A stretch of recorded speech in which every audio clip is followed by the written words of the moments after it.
Ahanba maktada Salai Story Channel gi mahut sinjaduna Carolina Khaidemna mayambu taramna okshabaga loinana ikoknona khurumjari.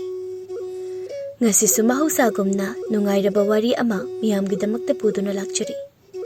Wari asigi mamingna Anisuba Mapok. Wari asibu ibirakpana Cheng Meetei. Hauzik wari asi hauzaraklagi mayam punna taminarasi. Tomcha yamna lairaba pakhang amani magini haibada solabi mama tamubi natana kanamata leizade aduna mama macha aphang mathabak suduna yamna wana hinjarami nongmadi tomcha gi mama do migi mayumda thabak suna wan tharakpadagi yumbu boyaina minungsi utpibagi mahutta yamna sauraklami kari tawbagi masigi ashon minupi sei aigi yumda thabak suba yaholiba noiba Hauzik maba maibi gi manakta puraga aina senting kai layeng ga dori braiba ai layeng bangamoi macha nupa do kauraga mama sei mayumda puhan ko boyai gi mama hanubina boyai ima wa haigya hauziki oina dinya amaiba ama kauraga tamubi sei karino kamaina no haibado amukta yenghalu yummasida siba nabaga thoklabadi imung sigi mi loina Konungda mukana ninya. Boyai, mama gi wada da yam sauna. Hauji pawa madugi nupi da wan tharibro. Aduga macha nupa do kanana ko bachakige. Boyai gi nupi na. Nasa nupa ahal do masa nupa ko bachakibani. Ado mama pa iman hai se chumiko. Tamubi se aikhoida thabak suringida wan thabanina horel phatanung daga thoklabadi aikhoi amuk Boyai na marak thatna. Adudi, aina shen puthoklega tamu bishe layong osiro. Ha, nate, aina tamu bishe thabak suba yahon ganu. Ha na shen piu hekta hayana haibu natro. Ha. Yumsida nongan baga thabak sujage dana sumlakpa duda. Imana nungai tedana moy atay na suriba thabak asida yahon bani aina natiye.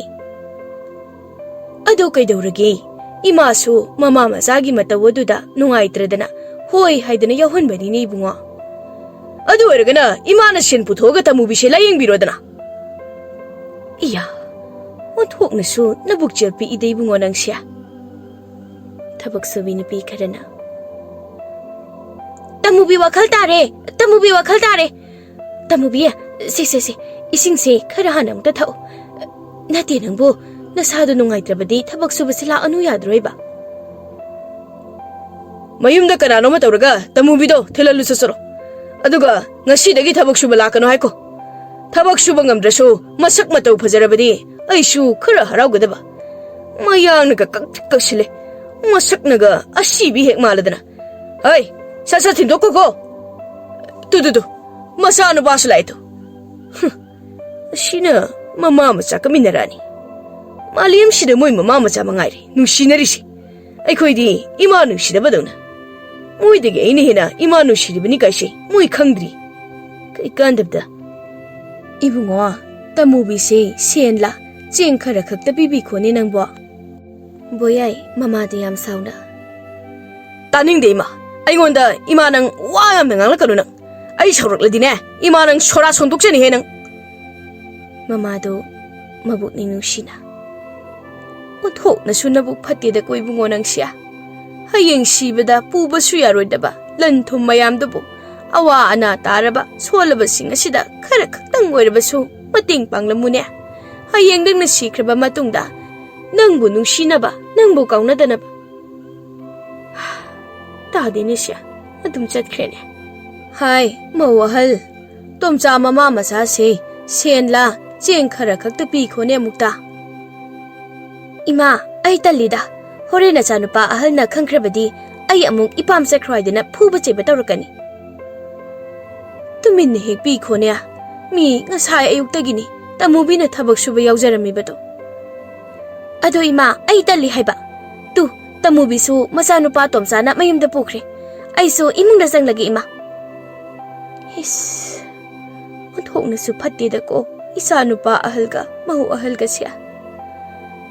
Tawbabudi ay suhana paramba midi nate. Hajik ta siramday nagsilaklaba kanta puk kharap pagi wani. Natrabadi hayeng aina siraga thangtokpinanaba mi leiroyedana. Adubune tamubi mama macha sidi onthona babuk mapau phakre. Phamandanasu lairaribani. Phalamdrabadi makhura madon singnabu tamubi mama machagi lau inkhol mayamdo laurumgadro munbiram khidra haiba. Aduna hojikti mabuk phamandana tamubiga macha nupa tomchaga se yengol muk chawba yumpham macha amada lehauredana. Ihe haisui thanta tamubi mama machagi wari lidan leirenese. Tamubigi mayumda chatlaga kamai tawbano haibado amukta hangbirukhige. Boyagi mamado jaisu ma pairaga makutta senjoi kharaga tamubigi mayumda chatkirami. Asumna namit kharani haukre. Tamubigi layong khangdaba anaba dudi pharakpagi mahutta hena masa soksilaklami. Aduna tomcha mamagi anaba layengnaba yumthong da chattuna suba yaba tawba yaba thabakni duna surami. Adubu sendi ipang phangdabana mamagi anaba du yengba ngamlamde. Aphangba sen khara dudi chengchak wanbada oina luisilami. Aduna tomcha mama uhandana tumin su kaplami. Kapna su migi sen paiba yumda changduna mama layengnaba sen phawba phuge hairami. Adubu pukchal chawba sen paiba mi amata thengnadabana tomcha ningba kaina mayumda mamagi manakta halaklami. Nongmadi tomcha sen khara yamna phangnanaba haiduna yumdagi khara lapna inak yamna khunba koba nupa amagi u yanba chingamada chatlami. Adubu mi loina u yanba loiduna yumda hankhrabasu tomchadi hena sel phangnanaba haiduna chawra raba u mayam ama yanduna chingkhongda chingthaduna pairaga thanami. Adubu matamna kana sungai bidabagumna numitsu takhirami. Aidi u yalingaida numit tabaga mata khangudredana. Ai yumbudagi shen khara hana lauraga yumda imagi manakta parpar handaba yade. Natraga ibo yumbudagi shensi hayeng oina punna lauraga ngasigide imagi manakta hankibana phadawribra. Aduna phagani. Ai shuba ichil inaw ahumda sujaramlabadi ngasi aina waribase waramloidabani. Aina lapna thabak shuba shen tanba chakhrabashu imagi manakta iyambani khangdi inaw nupani khangdi nupi orabashi lehauba yaidana. Dubo ipaga imaga shina itanata hek popiramdana. Tawbubudi aibu pokpa ipado ai poklaba matung ikuidana lairabagi layingba ngamdaba anaba amada leikhidre hai. Adunasu ngasi ai thanta imaga leiramlebani. Aduga karigumba aigi masu layingba ngamdaduna ipadawna shikina kiba thoklabadi ai yamna ningamhoroi.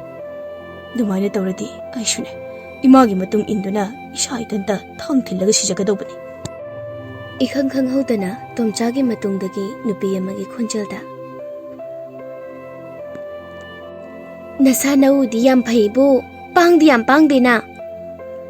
Tomchana khangpri khangna tunghalaga yengi. Aduga kanano nupini ni masuksu phajaini. Nupidasu ingangakna nang ai ubra ai nangangba wa tabra. Udadi tadadi kaino nangdi aigi nakta leiraga adu nang kanano aduga singashida kaidawramino. Karino mana panghauda haraurishina. Nati nangbu kanano kanaga lake nathandaro. Ai thantane ado nangsu ai thanto ibasida atai nupadawna phattaba wakhanga khalakero. Ado khallabasu hojikti karimta kanaroi. Ado nang asingba make ai udi uiko. Kuri no mana ngangibasu. Aduga ne ai adugumba phattaba midi nateko.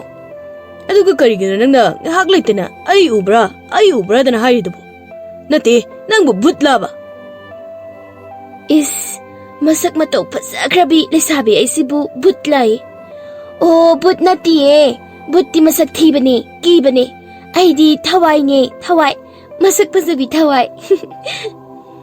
Sakta ajiga phagi dawriba gaiduni ni nokshunu indana. Ado nayum gaideno ai thinbiram lagi. ꯑꯩꯅꯦ ꯏꯃꯥ ꯃꯁꯥ ꯌꯥꯝ ꯀꯟꯅ ꯅꯥꯗꯨꯅ ꯌꯨꯝꯗ ꯂꯩꯍꯧꯔꯤꯕꯅꯤ ꯍꯣꯏꯅꯦ ꯅꯪꯅ ꯍꯧꯖꯤꯛ ꯅꯊꯟꯇ ꯏꯃꯥ ꯅꯥꯕ ꯏꯄꯥ ꯁꯤꯈꯤꯕ ꯑꯗꯨꯒ ꯏꯆꯤꯜ ꯏꯅꯥꯎ ꯌꯥꯝꯅ ꯄꯣꯛꯂꯝꯃꯅꯤ ꯀꯥꯏꯅ ꯌꯥꯝꯅ ꯍꯥꯏꯒꯤꯗꯥꯏꯅꯦ ꯑꯗꯨꯒ ꯏꯃꯥ ꯁꯤꯔꯗꯤ ꯅꯪꯁꯨ ꯅꯊꯟꯇ ꯁꯤꯖꯅꯤ ꯀꯥꯏꯅ ꯑꯦ ꯅꯪ ꯂꯣꯏꯅ ꯇꯥꯍꯧꯕ꯭ꯔꯣ ꯑꯗꯨꯗꯤ ꯅꯪꯗꯤ ꯉꯁꯥꯏꯗꯒꯤ ꯑꯩꯒꯤ ꯇꯨꯡꯗ ꯇꯨꯃꯤꯟꯅ ꯏꯟꯅꯔꯤꯕꯣꯏꯔꯦ ꯑꯗꯣ ꯅꯪꯕꯨ ꯅꯃꯤꯡ ꯀꯔꯤ ꯀꯧꯒꯦ ꯅꯌꯨꯝꯅ ꯀꯔꯥꯏꯗꯅꯣ ꯍꯥꯏꯌꯨ ꯑꯩ ꯅꯪ ꯉꯥꯟꯅ ꯊꯤꯕꯤꯔꯝꯂꯒꯦ ꯆꯤꯡꯌꯥꯒꯤ ꯂꯝꯃꯥꯡ ꯇꯨꯃꯥꯡꯁꯤꯗ ꯐꯠꯇꯕ ꯅꯨꯄꯥꯁꯤꯡꯅꯒ ꯊꯦꯡꯅꯈ꯭ꯔꯕꯗꯤ ꯅꯪ ꯅꯨꯄꯥꯁꯤꯡꯗꯨꯅ ꯐꯣꯂꯥ ꯆꯥꯕꯗꯧꯅ ꯆꯥꯕꯤꯈ꯭ꯔꯅꯤ ꯍꯥꯏꯕꯅꯤꯅꯦ ꯑꯦ ꯐꯣꯂꯥ ꯆꯥꯕꯗꯧꯅ ꯆꯥꯕꯤꯈꯤꯅꯤ ꯀꯥꯏꯅ ꯑꯣ ꯑꯩꯁꯦ ꯊꯥ ꯑꯃꯒꯤ ꯃꯃꯥꯡꯗ ꯐꯠꯇꯕ ꯏꯈꯨꯔꯥ ꯁꯥꯕ ꯁꯦꯟꯖꯥꯎ ꯄꯥꯏꯕ ꯅꯨꯄꯥ ꯑꯃꯅ ꯐꯣꯂꯥ ꯆꯥꯕꯒꯨꯝꯅ ꯆꯥꯕꯤꯈ꯭ꯔꯦ ꯑꯗꯨꯒ ꯍꯥꯠꯇꯣꯛꯄꯤꯔꯝꯂꯤꯕꯅꯤ ꯆꯤꯡꯅꯨꯡꯁꯤꯗ ꯇꯣꯝꯆꯥ ꯆꯞ ꯂꯤꯞꯂꯒ ꯅꯨꯄꯤꯗꯨꯗ ꯌꯥꯝ ꯃꯨꯟꯅ ꯌꯦꯡꯉꯤ ꯑꯗꯨꯒ ꯀꯔꯤꯅꯣ ꯅꯪꯅ ꯉꯥꯡꯂꯤꯕꯁꯤꯡꯗꯨꯕꯨ ꯑꯁ ꯑꯩ ꯏꯃꯥ ꯃꯁꯥ ꯌꯥꯝ ꯀꯟꯅ ꯅꯥꯍꯧꯔꯤ ꯏꯃꯥꯒꯤ ꯃꯅꯥꯛꯇ ꯀꯅꯥꯝꯇꯁꯨ ꯂꯩꯍꯧꯗꯦ ꯍꯥꯏꯔꯦꯗꯅ ꯑꯗꯨꯅ ꯅꯪꯅ ꯆꯣꯏꯇ꯭ꯔꯪ ꯄꯥꯗ꯭ꯔꯪꯒꯤ ꯋꯥ ꯉꯥꯛꯇ ꯉꯥꯡꯂꯒ ꯑꯩꯒꯤ ꯃꯇꯝ ꯃꯥꯡꯍꯜꯂꯤꯕꯗꯨꯕꯨ ꯀꯔꯤꯒꯤꯅꯣꯏꯕ ꯅꯨꯄꯤꯗꯨ ꯃꯄꯤ ꯏꯔꯥ ꯆꯦꯜꯂꯗꯨꯅ ꯍꯥꯏꯔꯛꯏ ꯑꯩꯅ ꯍꯥꯏꯔꯤꯕꯁꯤꯡꯁꯦ ꯑꯁꯦꯡꯕ ꯉꯥꯛꯇꯅꯤ ꯑꯩꯁꯦ ꯑꯍꯤꯡꯕ ꯃꯤ ꯅꯠꯇꯤꯌꯦ ꯁꯤꯔꯕ ꯃꯤꯒꯤ ꯊꯋꯥꯏꯅꯦ ꯊꯋꯥꯏ ꯀꯔꯤ ꯑꯁꯤꯕ ꯃꯤꯒꯤ ꯊꯋꯥꯏꯅꯤ ꯍꯥꯏꯕ ꯑꯗꯨꯗꯤ ꯅꯪꯅ ꯊꯟꯅ ꯆꯤꯡ ꯑꯁꯤꯗ ꯑꯗꯨꯁꯨ ꯃꯝꯁꯤꯜꯂꯛꯂꯕ ꯃꯇꯝ ꯑꯁꯤꯗ ꯑꯗꯨꯅ ꯇꯥꯛꯄꯗꯤ ꯅꯪ ꯚꯨꯠ ꯅꯨꯄꯤꯔꯥ ꯅꯨꯄꯤ ꯑꯗꯨꯅ ꯃꯄꯤ ꯇꯩꯊꯣꯛꯂꯒ ꯚꯨꯠꯇꯤ ꯅꯠꯇꯦꯍꯦ ꯊꯋꯥꯏꯅꯤ ꯍꯥꯏꯔꯒ ꯊꯥꯖꯗ꯭ꯔꯒ ꯇꯨ ꯎꯔꯕ ꯊꯥꯖꯔꯕ ꯇꯣꯝꯆꯥ ꯏꯉꯉꯛꯅ ꯑꯦ ꯅꯪꯗꯤ ꯃꯊꯛꯇ ꯀꯃꯥꯏꯅ ꯄꯥꯏꯈꯠꯂꯤꯕ ꯑꯩ ꯊꯋꯥꯏꯅꯤ ꯍꯥꯏꯔꯕꯗꯨꯗꯤ ꯐꯔꯦ ꯑꯗꯨꯗꯤ ꯑꯩ ꯅꯪꯅ ꯍꯥꯏꯕꯗ ꯊꯥꯖꯔꯒꯦ ꯑꯗꯣ ꯅꯪ ꯑꯁꯤꯕꯒꯤ ꯊꯋꯥꯏꯅꯤ ꯍꯥꯏꯔꯒ ꯑꯩꯅ ꯃꯇꯧ ꯀꯔꯝꯅ ꯎꯕ ꯐꯪꯂꯤꯅꯣ ꯑꯗꯨꯒ ꯀꯔꯤꯒꯤ ꯅꯪꯅ ꯑꯩꯒꯤ ꯇꯨꯡ ꯏꯜꯂꯛꯂꯤꯕꯅꯣ ꯅꯠꯇꯦ ꯅꯪ ꯑꯩꯕꯨ ꯍꯥꯠꯀꯦ ꯍꯥꯏꯔꯤꯕ꯭ꯔꯣ ꯍꯥꯠꯀꯦ ꯍꯥꯏꯔꯕꯁꯨ ꯏꯃꯥꯒꯤ ꯑꯅꯥꯕꯗꯤ ꯂꯥꯌꯦꯡꯖꯔꯝꯒꯦꯀꯣ ꯇꯥꯅꯤꯡꯗꯦꯍꯦ ꯅꯃꯥ ꯅꯆꯥꯗꯪ ꯂꯩꯔꯒ ꯅꯪ ꯑꯃꯨꯛ ꯁꯤꯔꯗꯤ ꯅꯃꯥꯗꯨꯗꯤ ꯅꯪꯒꯤ ꯋꯥꯈꯜꯗ ꯍꯤꯡꯕ ꯉꯝꯈꯤꯗ꯭ꯔꯣ ꯍꯥ ꯑꯉꯥꯎꯕꯁꯤꯗꯤ ꯑꯗꯣ ꯑꯩꯅ ꯁꯤꯔꯕ ꯃꯇꯨꯡꯗ ꯑꯩꯒꯤ ꯊꯋꯥꯏꯁꯤꯅ ꯀꯞꯅ ꯀꯞꯅ ꯃꯄꯨ ꯃꯥꯕꯨ ꯌꯥꯝꯅ ꯋꯥꯔꯧꯗꯨꯅ ꯆꯩꯈꯤ ꯉꯥꯡꯈꯤ ꯑꯩꯒꯤ ꯃꯇꯧꯗꯨꯗ ꯊꯋꯥꯏ ꯂꯧꯕ ꯂꯥꯏ ꯃꯥꯅꯁꯨ ꯑꯩꯕꯨ ꯂꯥꯏꯔꯝꯂꯦꯟꯗ ꯄꯨꯕꯤꯈꯤꯗꯦ ꯑꯗꯨꯒ ꯋꯥ ꯑꯃꯗꯤ ꯊꯋꯥꯏ ꯂꯧꯕ ꯂꯥꯏꯗꯨꯅ ꯑꯩꯉꯣꯟꯗ ꯁꯨꯃꯥꯏꯅ ꯍꯥꯏꯔꯝꯃꯤ ꯏꯆꯥꯅꯨꯄꯤ ꯍꯧꯖꯤꯛꯇꯤ ꯑꯩꯅ ꯅꯪꯕꯨ ꯑꯃꯨꯛ ꯍꯤꯡꯒꯠꯍꯟꯕ ꯉꯝꯂꯣꯏ ꯑꯗꯨꯕꯨ ꯅꯪꯕꯨ ꯇꯝꯊꯤꯅ ꯍꯥꯠꯄꯤꯔꯝꯂꯤꯕ ꯃꯤꯁꯛꯁꯤꯡ ꯑꯗꯨꯒꯤ ꯃꯊꯛꯇ ꯅꯈꯨꯠ ꯄꯦꯅ ꯂꯃꯟ ꯁꯤꯡꯅꯕꯒꯤ ꯃꯇꯝꯗꯤ ꯑꯩꯅ ꯁꯣꯏꯗꯅ ꯄꯤꯔꯝꯒꯅꯤ ꯍꯥꯏꯗꯅ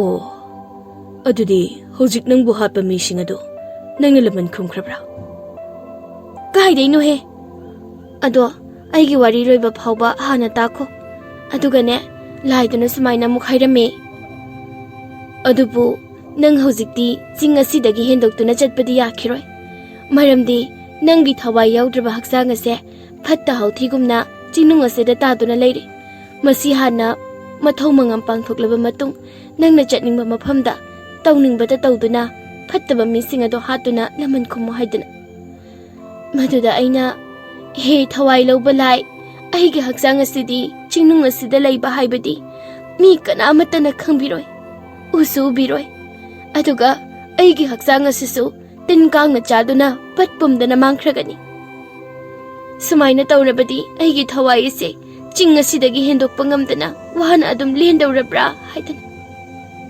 ꯃꯗꯨꯗꯅꯦ ꯊꯋꯥꯏ ꯂꯧꯕ ꯂꯥꯏ ꯑꯗꯨꯅ ꯑꯁꯨꯝꯅ ꯑꯃꯨꯛ ꯍꯥꯏꯔꯝꯃꯤ ꯏꯆꯥꯅꯨꯄꯤ ꯆꯤꯡ ꯑꯁꯤꯗ ꯂꯥꯛꯄ ꯃꯤ ꯈꯨꯗꯤꯡꯒꯤ ꯅꯪꯒ ꯋꯥꯔꯤ ꯁꯥꯟꯅꯅꯕ ꯍꯣꯠꯅꯧ ꯃꯗꯨꯗ ꯅꯪꯒꯤ ꯈꯣꯟꯖꯦꯜ ꯇꯥꯕ ꯅꯪꯒꯤ ꯁꯛꯇꯝ ꯎꯕ ꯉꯝꯕ ꯃꯤ ꯑꯃ ꯁꯣꯏꯗꯅ ꯊꯦꯡꯅꯔꯛꯈꯤꯅꯤ ꯃꯗꯨꯒꯤ ꯃꯤꯁꯛ ꯑꯗꯣ ꯃꯊꯃꯣꯏ ꯁꯦꯡꯕ ꯃꯄꯨꯛꯆꯦꯜ ꯆꯥꯎꯕ ꯃꯤꯁꯛ ꯑꯃꯅꯤ ꯑꯗꯨꯅ ꯃꯤꯁꯛ ꯑꯗꯨ ꯍꯦꯛ ꯊꯦꯡꯅꯕꯒ ꯅꯪꯒꯤ ꯋꯥꯔꯤ ꯂꯤꯗꯨꯅ ꯅꯪꯒꯤ ꯃꯇꯦꯡ ꯄꯥꯡꯍꯜꯂꯨ ꯍꯥꯏꯔꯝꯕꯒꯤ ꯋꯥꯅꯤ ꯑꯗꯨꯅ ꯉꯁꯤꯗꯤ ꯅꯪ ꯊꯦꯡꯅꯔꯦ ꯑꯩ ꯌꯥꯝ ꯍꯔꯥꯎꯋꯦ ꯍꯥꯏꯕ ꯏꯁ ꯋꯥꯔꯤ ꯐꯥꯎꯕꯗꯤ ꯃꯩ ꯇꯥꯔꯦ ꯐꯔꯦ ꯐꯔꯦ ꯅꯪꯅ ꯍꯥꯏꯔꯤꯕ ꯋꯥꯗꯨꯅ ꯑꯁꯦꯡꯕ ꯆꯨꯝꯕ ꯑꯣꯏꯔꯗꯤ ꯑꯩ ꯅꯪꯒꯤ ꯃꯇꯦꯡ ꯁꯣꯏꯗꯅ ꯄꯥꯡꯒꯅꯤ ꯑꯗꯣ ꯉꯁꯤꯒꯤꯗꯤ ꯃꯝꯂꯦ ꯏꯃꯥꯁꯨ ꯃꯁꯥ ꯌꯥꯝ ꯀꯟꯅ ꯅꯥꯍꯧꯏ ꯑꯩꯅꯦ ꯍꯌꯦꯡ ꯑꯃꯨꯛ ꯂꯥꯛꯂꯒ ꯅꯪꯒꯤ ꯍꯛꯆꯥꯡꯗꯣ ꯐꯨꯝꯖꯤꯟꯗꯨꯅ ꯃꯊꯧ ꯃꯉꯝ ꯐꯖꯅ ꯄꯥꯡꯊꯣꯛꯄꯤꯔꯒꯦꯀꯣ ꯅꯪꯅ ꯊꯟꯇꯅ ꯂꯣꯏꯅ ꯇꯧꯗꯣꯏꯔꯣ? ꯑꯃꯥꯏꯕ ꯑꯃꯥꯏꯕꯤꯒ ꯑꯃꯠꯇ ꯄꯨꯔꯛꯂꯣꯏꯗ꯭ꯔꯣ ꯍꯥꯏꯁꯦ? ꯑꯃꯥꯏꯕ ꯑꯃꯥꯏꯕꯤ ꯅꯦꯛꯄꯒꯤ ꯁꯦꯟ ꯂꯩꯇꯦ ꯑꯩꯉꯣꯟꯗ ꯑꯗꯨꯒ ꯃꯤ ꯄꯨꯔꯛꯂꯒ ꯑꯩꯅ ꯅꯪ ꯍꯥꯠꯄ ꯑꯃꯨꯛ ꯃꯥꯟꯈꯤꯗꯅ ꯑꯩ ꯑꯋꯥꯐꯝꯗ ꯇꯥꯅꯤ ꯑꯗꯣ ꯅꯪꯒꯤ ꯍꯛꯆꯥꯡꯗꯨꯕꯨ ꯅꯝꯊꯤꯗ꯭ꯔꯤꯕ ꯅꯠꯇ꯭ꯔꯣ? ꯁꯨꯝ ꯍꯪꯕꯅꯤꯀꯣ ꯅꯝꯊꯤꯔꯁꯨ ꯑꯩꯅ ꯅꯪꯒꯤ ꯑꯄꯥꯝꯕꯕꯨꯗꯤ ꯇꯧꯕꯤꯅꯤꯗ. ꯅꯝꯊꯤꯗꯦ, ꯀꯩꯝ ꯇꯧꯗ꯭ꯔꯤ, 이ték ꯇꯦꯛꯅ ꯂꯩꯔꯤꯌꯦ. ꯑꯗꯨꯗꯤ ꯀꯃꯥꯏꯅ? ꯅꯪꯕꯨ ꯁꯤꯕ ꯀꯨꯏꯔꯦ, ꯊꯥ ꯑꯃ ꯍꯦꯜꯂꯦꯗꯥꯏꯅꯦ? ꯑꯩꯒꯤ ꯊꯋꯥꯏ ꯂꯧꯕ ꯂꯥꯛꯄ ꯂꯥꯏꯗꯨꯅ ꯑꯩꯗꯣ ꯅꯨꯡꯁꯤꯕꯤꯗꯅ ꯑꯩꯒꯤ ꯍꯛꯆꯥꯡꯗꯣ ꯄꯨꯝꯊꯗꯅ ꯇꯤꯟ ꯀꯥꯡ ꯁꯥ ꯀꯩ ꯐꯥꯎꯕ ꯆꯥꯕ ꯉꯝꯍꯟꯗꯅ ꯊꯝꯕꯤꯔꯝꯂꯤꯕꯅꯤ. ꯑꯗꯣ ꯅꯪ ꯍꯌꯦꯡ ꯂꯥꯛꯇꯤ ꯂꯥꯛꯎꯀꯣ. ꯀꯔꯤꯒꯨꯝꯕ ꯅꯪ ꯂꯥꯛꯇ꯭ꯔꯕꯗꯤ ꯑꯩꯒꯤ ꯍꯛꯆꯥꯡ ꯑꯗꯣ ꯁꯣꯏꯗꯅ ꯄꯨꯝꯗꯨꯅ ꯁꯔꯨ ꯄꯣꯂꯥꯡ ꯑꯣꯟꯈ꯭ꯔꯒꯅꯤꯌꯦ. ꯑꯩ ꯁꯣꯏꯗꯅ ꯂꯥꯛꯀꯅꯤ. ꯎ ꯃꯌꯥꯝ ꯑꯃ ꯌꯥꯜꯂꯝꯂꯤꯕꯗꯣ ꯃꯁꯥ ꯍꯤꯗꯣꯛꯂꯒ ꯆꯤꯡꯈꯣꯡꯗ ꯄꯩꯗꯧꯕ ꯌꯥꯝꯅ ꯂꯩꯔꯤ. ꯑꯗꯣ ꯅꯪꯒꯤ ꯃꯤꯡꯗꯤ ꯍꯥꯏꯌꯨꯗꯅ ꯑꯩꯉꯣꯟꯗ. ꯑꯩꯒꯤꯗꯤ ꯏꯉꯦꯂꯩ ꯀꯧꯋꯦ. ꯅꯪꯒꯤ ꯃꯤꯡꯗꯤ ꯀꯔꯤ ꯀꯧꯒꯦ? ꯇꯣꯝꯆꯥ ꯀꯧꯋꯦ. ꯑꯗꯣ ꯑꯩ ꯆꯠꯂꯒꯦꯀꯣ. ꯃꯁꯤꯒꯤ ꯅꯨꯄꯤꯁꯦ ꯁꯤꯔꯦ ꯍꯥꯏꯖꯕꯒꯤ ꯋꯥꯅꯤ, ꯂꯤꯗꯤ ꯌꯥꯝ ꯂꯤꯈꯠꯅꯤꯡꯉꯤꯅꯦ. ꯏꯕꯨꯡ ꯇꯥꯗ ꯀꯥꯏꯅ ꯀꯧꯕ ꯌꯥꯕꯗꯣ ꯅꯪ ꯌꯥꯝ ꯁꯤꯖꯤꯟꯅꯩꯅꯦꯁꯦ. ꯁꯛꯇꯥꯁꯤꯒ ꯐꯖꯒꯩ. ꯑꯗꯣ ꯑꯩꯅ ꯍꯧꯖꯤꯛ ꯇꯧꯗꯣꯏꯁꯤ ꯀꯔꯤꯅꯣ? 이마ꯅ ꯀꯃꯥꯏꯅ ꯐꯅꯕ ꯂꯥꯌꯦꯡꯗꯣꯏꯅꯣ? ꯇꯟꯖꯥꯁꯤꯗ ꯑꯁꯤꯕꯤ ꯅꯨꯄꯤ ꯑꯃꯒꯤ ꯊꯋꯥꯏ ꯑꯃꯨꯛ ꯊꯦꯡꯅꯁꯜꯂꯤꯕ. ꯑꯁ, ꯏ ꯀꯣꯛꯀ ꯉꯥꯎꯏꯗ. ꯏꯉꯦꯂꯩꯅ, ꯑꯣ, ꯇꯣꯝꯆꯥꯁꯤ ꯃꯀꯣꯛꯀ ꯍꯣꯠꯇꯅ ꯆꯠꯈ꯭ꯔꯤꯁꯤꯕꯨ ꯃꯃꯥꯗꯨꯕꯨ ꯌꯥꯝ ꯀꯟꯅ ꯅꯥꯔꯖꯥꯠꯂꯣ? ꯑꯗꯣ ꯇꯣꯝꯆꯥ, ꯅꯪꯅ ꯑꯩꯒꯤ ꯃꯇꯦꯡ ꯄꯥꯡꯕꯤꯔꯕꯗꯤ ꯑꯩꯅꯁꯨ ꯅꯪꯒꯤ ꯃꯇꯦꯡ ꯌꯥꯝꯅ ꯄꯥꯡꯕꯤꯒꯅꯤꯀꯣ. ꯑꯗꯨꯒ ꯑꯩꯅ ꯃꯉꯣꯟꯗ ꯋꯥ ꯑꯃꯁꯨ ꯍꯥꯏꯈꯤꯗ꯭ꯔꯦ. ꯍꯥꯏꯕꯁꯨ ꯌꯥꯗꯕ ꯋꯥ ꯑꯣꯏꯕꯒꯤꯅꯤ. ꯋꯥꯗꯨꯗꯤ ꯀꯔꯤꯒꯨꯝꯕ ꯑꯩꯒꯤ ꯈꯣꯟꯖꯦꯜ ꯇꯥꯕ ꯉꯝꯕ, ꯑꯩꯕꯨ ꯎꯕ ꯉꯝꯕ ꯃꯤꯁꯛ ꯑꯗꯣ ꯅꯨꯄꯤ ꯊꯤꯗ꯭ꯔꯤꯕ ꯄꯥꯈꯪ ꯑꯣꯏꯔꯝꯗꯨꯅ ꯊꯋꯥꯏ ꯑꯣꯏꯔꯕꯤ ꯑꯩꯕꯨ ꯑꯗꯨꯛꯀꯤ ꯃꯇꯤꯛ ꯊꯃꯣꯏ ꯁꯦꯡꯅ ꯅꯨꯡꯁꯤꯕꯤꯕ ꯇꯥꯔꯕꯗꯤ ꯑꯩ ꯑꯃꯨꯛ ꯍꯟꯅ ꯑꯍꯤꯡꯕ ꯃꯤ ꯑꯣꯏꯗꯨꯅ ꯇꯥꯏꯕꯪꯄꯥꯟꯗ ꯍꯜꯂꯛꯈꯤꯅꯤ ꯍꯥꯏꯅ. ꯃꯁꯤꯒꯤ ꯋꯥꯁꯦ ꯇꯣꯝꯆꯥ ꯃꯉꯣꯟꯗ ꯍꯥꯏꯕ ꯈꯪꯍꯟꯕ ꯌꯥꯗꯕ ꯋꯥꯅꯤ. ꯐꯔꯦ, ꯌꯦꯡꯂꯁꯤ. ꯑꯗꯨꯗꯤ ꯑꯩ ꯍꯧꯖꯤꯛ ꯑꯩꯒꯤ ꯊꯋꯥꯏ ꯌꯥꯎꯗ꯭ꯔꯕ ꯍꯛꯆꯥꯡ ꯑꯗꯨꯒꯤ ꯃꯅꯥꯛꯇ ꯆꯠꯇꯨꯅ ꯍꯌꯦꯡꯒꯤ ꯅꯨꯃꯤꯠ ꯑꯁꯦ ꯑꯃꯨꯛ ꯉꯥꯏꯔꯨꯔꯒꯦ. ꯏꯉꯦꯂꯩ ꯃꯥꯒꯤ ꯑꯁꯤꯕ ꯍꯛꯆꯥꯡ ꯑꯗꯨꯒꯤ ꯃꯅꯥꯛꯇ ꯑꯃꯨꯛ ꯄꯥꯏꯁꯤꯟꯈꯤꯔꯝꯃꯤ. ꯇꯣꯝꯆꯥꯁꯨ ꯃꯌꯨꯝ ꯌꯧꯕꯒ ꯑꯔꯩꯕ ꯆꯦꯡ ꯈꯔ ꯑꯗꯨ ꯊꯣꯡꯗꯨꯅ ꯃꯃꯥꯕꯨ ꯏꯟꯕꯤꯗꯨꯅ ꯃꯥꯁꯨ ꯆꯥꯔꯝꯃꯤ. ꯆꯥꯛ ꯆꯥꯕ ꯇꯣꯛꯂꯒ ꯃꯃꯥꯅ ꯃꯊ꯭ꯋꯥꯏ ꯅꯨꯡꯉꯥꯏꯇꯅ ꯇꯣꯝꯆꯥꯗ ꯀꯔꯤꯒꯤ ꯊꯦꯡꯅ ꯌꯨꯝꯗ ꯍꯜꯂꯛꯂꯤꯕꯅꯣ ꯍꯥꯏꯅ ꯍꯪꯂꯨꯕꯗ ꯇꯣꯝꯆꯥꯅ ꯃꯃꯥꯗ ꯋꯥ ꯂꯣꯠꯄ ꯉꯝꯗꯕꯅ ꯉꯁꯤꯒꯤ ꯊꯧꯗꯣꯛꯁꯤꯡ ꯄꯨꯝꯕ ꯂꯣꯏꯅ ꯇꯝꯂꯝꯃꯤ. ꯇꯣꯝꯆꯥꯒꯤ ꯋꯥꯗꯨ ꯇꯥꯔꯒ ꯃꯃꯥ ꯇꯃꯨꯕꯤꯗꯨ ꯃꯈꯣꯜ ꯊꯣꯛꯅ ꯀꯞꯄꯗꯤ ꯉꯝꯗ ꯃꯄꯤ ꯑꯣꯔꯣ ꯇꯥꯗꯨꯅ ꯇꯣꯝꯆꯥꯗ ꯄꯥꯈꯠꯅ ꯌꯦꯡꯖꯩ. ꯑꯗꯨꯕꯨ ꯇꯃꯨꯕꯤꯅ ꯇꯣꯝꯆꯥꯕꯨ ꯊꯋꯥꯏ ꯏꯉꯦꯂꯩꯒꯤ ꯃꯅꯥꯛꯇ ꯆꯠꯀꯅꯨ ꯍꯥꯏꯅꯗꯤ ꯊꯤꯡꯂꯝꯗꯦ. ꯃꯗꯨꯒꯤ ꯃꯍꯨꯠꯇ ꯃꯔꯥꯏꯕꯛ ꯊꯤꯔꯕꯤ ꯊꯋꯥꯏ ꯑꯗꯨꯒꯤ ꯃꯇꯦꯡ ꯄꯥꯡꯕꯤꯌꯨ ꯍꯥꯏꯅ ꯃꯆꯥ ꯇꯣꯝꯆꯥꯗ ꯍꯥꯏꯔꯝꯃꯤ. ꯑꯗꯨꯅ ꯇꯣꯝꯆꯥ ꯅꯣꯡ ꯍꯦꯛ ꯉꯥꯟꯕꯒ ꯃꯃꯥꯕꯨ ꯆꯥꯛ ꯊꯣꯡꯗꯨꯅ ꯏꯟꯕꯤꯔꯝꯂꯒ ꯇꯣꯝꯆꯥ ꯉꯔꯥꯡꯒꯤ ꯆꯤꯡ ꯇꯥꯅ ꯏꯉꯦꯂꯩꯒꯤ ꯊꯋꯥꯏꯒꯤ ꯃꯅꯥꯛ ꯇꯝꯅ ꯂꯥꯛꯂꯝꯃꯤ. ꯇꯣꯝꯆꯥꯅ ꯆꯤꯡꯈꯣꯡ ꯌꯧꯔꯛꯄꯗ ꯏꯉꯦꯂꯩꯒꯤ ꯊꯋꯥꯏ ꯑꯗꯨꯁꯨ ꯇꯣꯝꯆꯥꯕꯨ ꯉꯥꯏꯗꯨꯅ ꯂꯩꯔꯝꯃꯤ. ꯑꯗꯨꯅ ꯏꯉꯦꯂꯩꯅ ꯇꯣꯝꯆꯥ ꯍꯦꯛ ꯎꯕꯒ ꯌꯥꯝ ꯍꯔꯥꯎꯅ ꯇꯣꯝꯆꯥꯁꯦ ꯂꯥꯛꯇꯤ ꯂꯥꯛꯏ. ꯇꯣꯝꯆꯥ, ꯑꯩ ꯅꯪ ꯉꯥꯏꯔꯝꯃꯤꯅꯦ. ꯑꯩꯗꯤ ꯅꯪ ꯂꯥꯛꯑꯔꯣꯏꯗ꯭ꯔꯥ ꯍꯥꯏꯅꯁꯨ ꯌꯥꯝ ꯄꯥꯈꯠꯂꯝꯃꯤꯅꯦ. ꯉꯥꯏꯈꯣ, ꯅꯪꯕꯨ ꯆꯍꯤ ꯀꯌꯥ ꯁꯨꯔꯒꯦ? ꯑꯩꯉꯣꯟꯗ ꯅꯪ ꯃꯥ ꯇꯣꯝꯆꯥ ꯀꯥꯏꯅ ꯃꯤꯡꯒ ꯍꯦꯛꯇ ꯀꯧꯔꯤꯗꯨꯕꯣ? ꯁꯤꯔꯕ ꯑꯩꯉꯣꯟꯗꯕꯨ ꯆꯍꯤ ꯍꯪꯂꯒ ꯀꯩ ꯀꯥꯟꯅꯗꯧꯔꯤꯒꯦ? ꯅꯠꯇꯦ, ꯊꯋꯥꯏ ꯑꯩꯅ ꯅꯪꯉꯣꯟꯗ ꯏꯕꯨꯡ ꯀꯥꯏꯅꯒ ꯀꯧꯍꯟꯅꯤꯡꯂꯤꯔꯥ ꯍꯥꯏꯕ. ꯑꯗꯨ ꯑꯣꯏꯔꯁꯨ ꯍꯥꯏꯔꯗꯤ ꯋꯥ ꯂꯣꯏꯔꯦ.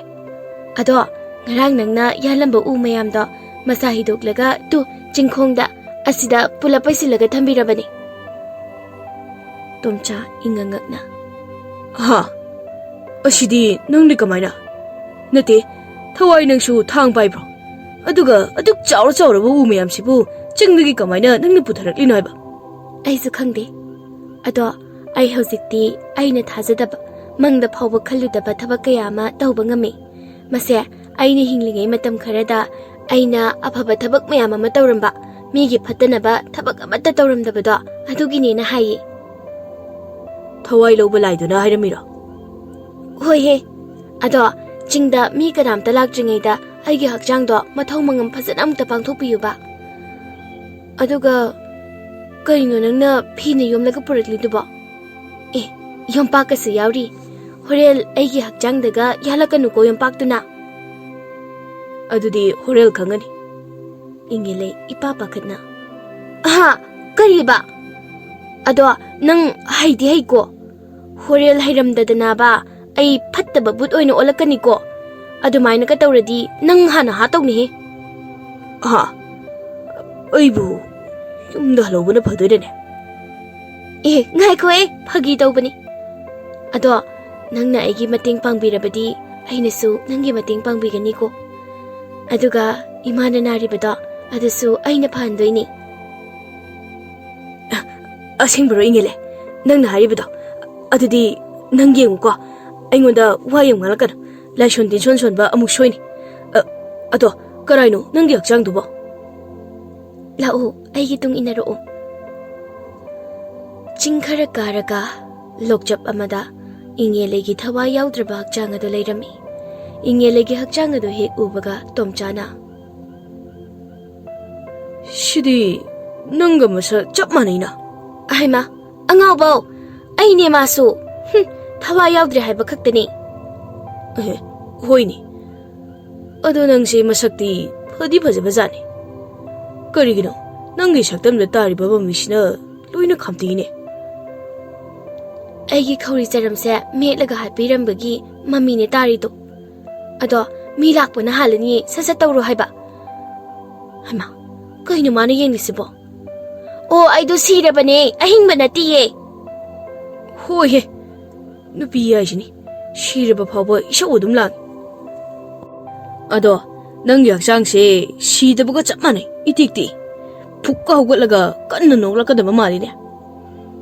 As nang sidiba chingda mi lakpana halani hairaga. Hoi hoi. Adudi aigi thabak hawraki ko.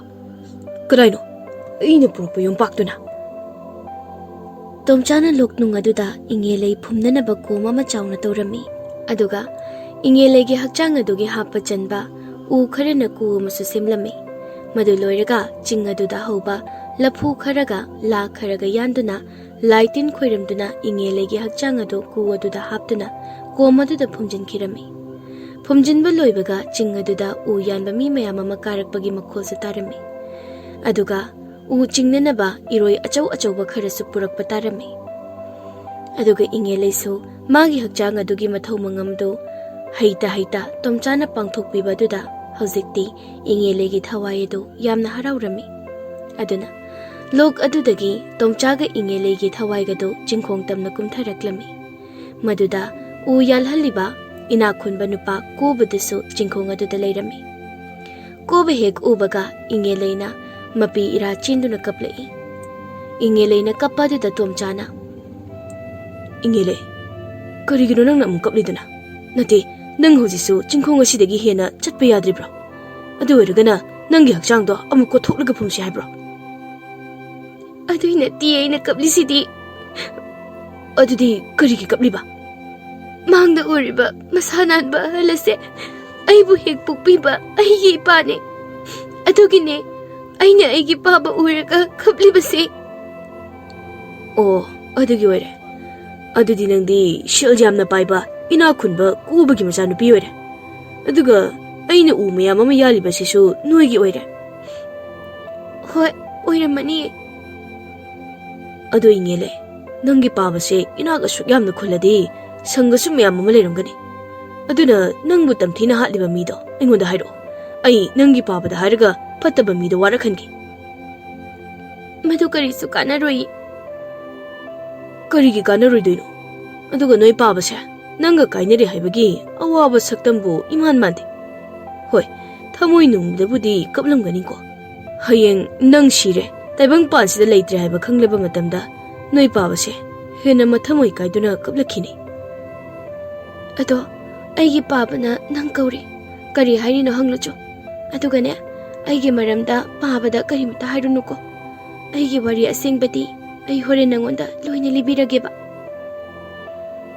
Oina pana chagi thabaksina ꯀꯣꯛꯀ ꯉꯥꯎꯔꯦꯗ ꯑꯩ ꯀꯣꯛꯀ ꯉꯥꯎꯈꯤꯅꯣ ꯑꯩ ꯍꯣꯔꯦꯟ ꯋꯥꯔꯤꯗꯣ ꯂꯣꯏꯅ ꯂꯤꯔꯒꯦ ꯍꯥꯏꯔꯦꯗꯅ ꯑꯗꯣ ꯑꯩꯗꯤ ꯅꯪꯒꯤ ꯃꯇꯨꯡꯗ ꯑꯗꯨꯝ ꯏꯟꯅꯔꯛꯀꯅꯤꯀꯣ ꯏꯪꯉꯦꯂꯩꯒꯤ ꯃꯄꯥ ꯀꯣꯕꯅ 이붕아 ꯅꯪꯒꯤꯔꯣ ꯃꯁꯤꯗ ꯄꯩꯔꯤꯕ ꯎ ꯃꯌꯥꯝ ꯑꯁꯤꯕꯣ ꯍꯣꯏ ꯈꯨꯔꯥ ꯑꯩꯒꯤ ꯉꯥꯛꯇꯅꯤ ꯅꯪꯒꯤꯅꯤ ꯍꯥꯏꯕ ꯑꯣꯟꯊꯣꯛꯅ ꯌꯥꯝꯅ ꯌꯥꯜꯂꯤꯗ ꯑꯗꯨꯁꯨ ꯑꯆꯨꯝꯕ ꯑꯆꯧꯕ ꯎ ꯉꯥꯛꯇ ꯅꯠꯇꯦ ꯎ ꯃꯌꯥꯝ ꯑꯁꯤꯕꯨ ꯅꯨꯃꯤꯠ ꯀꯌꯥꯅꯤꯒꯤꯅꯣ ꯅꯪꯗꯤ ꯑꯩꯒꯤꯗ ꯊꯕꯛ ꯌꯥꯎꯕ ꯂꯥꯛꯄ ꯀꯨꯏꯗ꯭ꯔꯤꯕꯗꯥꯏꯅꯦ ꯉꯔꯥꯡ ꯑꯩꯅ ꯌꯥꯜꯂꯒ ꯊꯅꯝꯕ ꯎ ꯉꯥꯛꯇꯅꯤ ꯈꯨꯔꯥ ꯍꯥ ꯅꯪꯗꯤ ꯅꯄꯥꯡꯒꯟ ꯌꯥꯝꯅ ꯀꯜꯂꯤꯕ ꯖꯥꯠꯅꯤꯗꯅ ꯑꯗꯨꯗꯤ ꯅꯪ ꯑꯩꯒꯤꯗ ꯊꯕꯛ ꯑꯗꯨꯝ ꯁꯨꯔꯣ ꯇꯣꯛꯄꯒ ꯌꯥꯔꯔꯣꯏꯀꯣ ꯑꯗꯣ ꯅꯃꯤꯡꯗꯤ ꯀꯔꯤ ꯀꯧꯒꯦ ꯅꯪꯕꯣ ꯇꯣꯝꯆꯥ ꯀꯧꯖꯩ ꯈꯨꯔꯥ ꯑꯗꯣ ꯈꯨꯔꯥ ꯉꯁꯤꯒꯤ ꯎꯁꯤꯡꯁꯤꯒꯤ ꯁꯦꯟ ꯍꯥꯟꯅ ꯄꯤꯕꯤꯔꯕꯗꯤ ꯑꯩ ꯌꯥꯝꯅ ꯍꯔꯥꯎꯖꯒꯅꯤ ꯑꯩꯒꯤ ꯏꯃꯥꯗꯣ ꯃꯁꯥ ꯌꯥꯝꯅ ꯀꯟꯅ ꯉꯝꯗꯗꯨꯅ ꯌꯨꯝꯗ ꯂꯩꯍꯧꯔꯤ 이마부 ꯌꯥꯝꯅ ꯊꯨꯅ ꯂꯥꯌꯦꯡꯕ ꯉꯝꯅꯅꯕ ꯁꯦꯟ ꯈꯔ ꯍꯥꯟꯅ ꯄꯤꯕꯤꯔꯕꯗꯤ ꯁꯨꯃꯥꯏꯅ ꯇꯧꯔꯁꯤ ꯇꯣꯝꯆꯥ ꯅꯪꯒꯤ 이마도 ꯂꯥꯌꯦꯡꯒꯦ ꯍꯥꯏꯔꯒꯅ ꯁꯤ ꯁꯦꯟ ꯈꯔ ꯍꯥꯟꯅ ꯄꯥꯏꯈ꯭ꯔꯣ ꯑꯗꯨꯒꯅꯦ ꯅꯪꯒꯤ ꯁꯦꯟ ꯑꯋꯥꯠꯄꯗꯨꯅ ꯍꯌꯦꯡ ꯆꯌꯣꯜ ꯑꯃ ꯐꯥꯔꯕ ꯀꯥꯟꯗ ꯄꯨꯟꯅ ꯄꯤꯔꯒꯦꯀꯣ ꯅꯪꯒꯤ ꯎꯁꯤꯡꯁꯦ ꯑꯩ ꯌꯨꯝꯗ ꯆꯤꯡꯈ꯭ꯔꯒꯦ ꯍꯣꯔꯦꯟ ꯅꯪꯒꯤ ꯊꯕꯛ ꯂꯣꯏꯔꯒ ꯑꯩꯒꯤ ꯌꯨꯝꯗ ꯂꯥꯛꯎꯀꯣ ꯑꯗꯨꯒ ꯁꯦꯟ ꯈꯔ ꯍꯥꯟꯅ ꯄꯥꯏꯈ꯭ꯔꯣ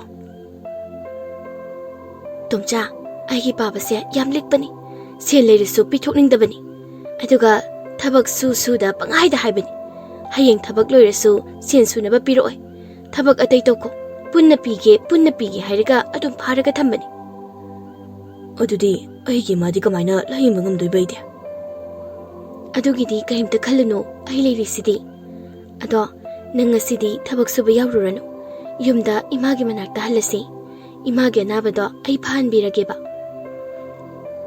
ꯑꯁꯦꯡꯕꯒꯤꯔꯣ ꯏꯪꯉꯦꯂꯦ ꯅꯪꯅ ꯍꯥꯏꯔꯤꯗꯨꯕꯣ ꯍꯣꯏ ꯍꯥꯏꯕꯅꯤ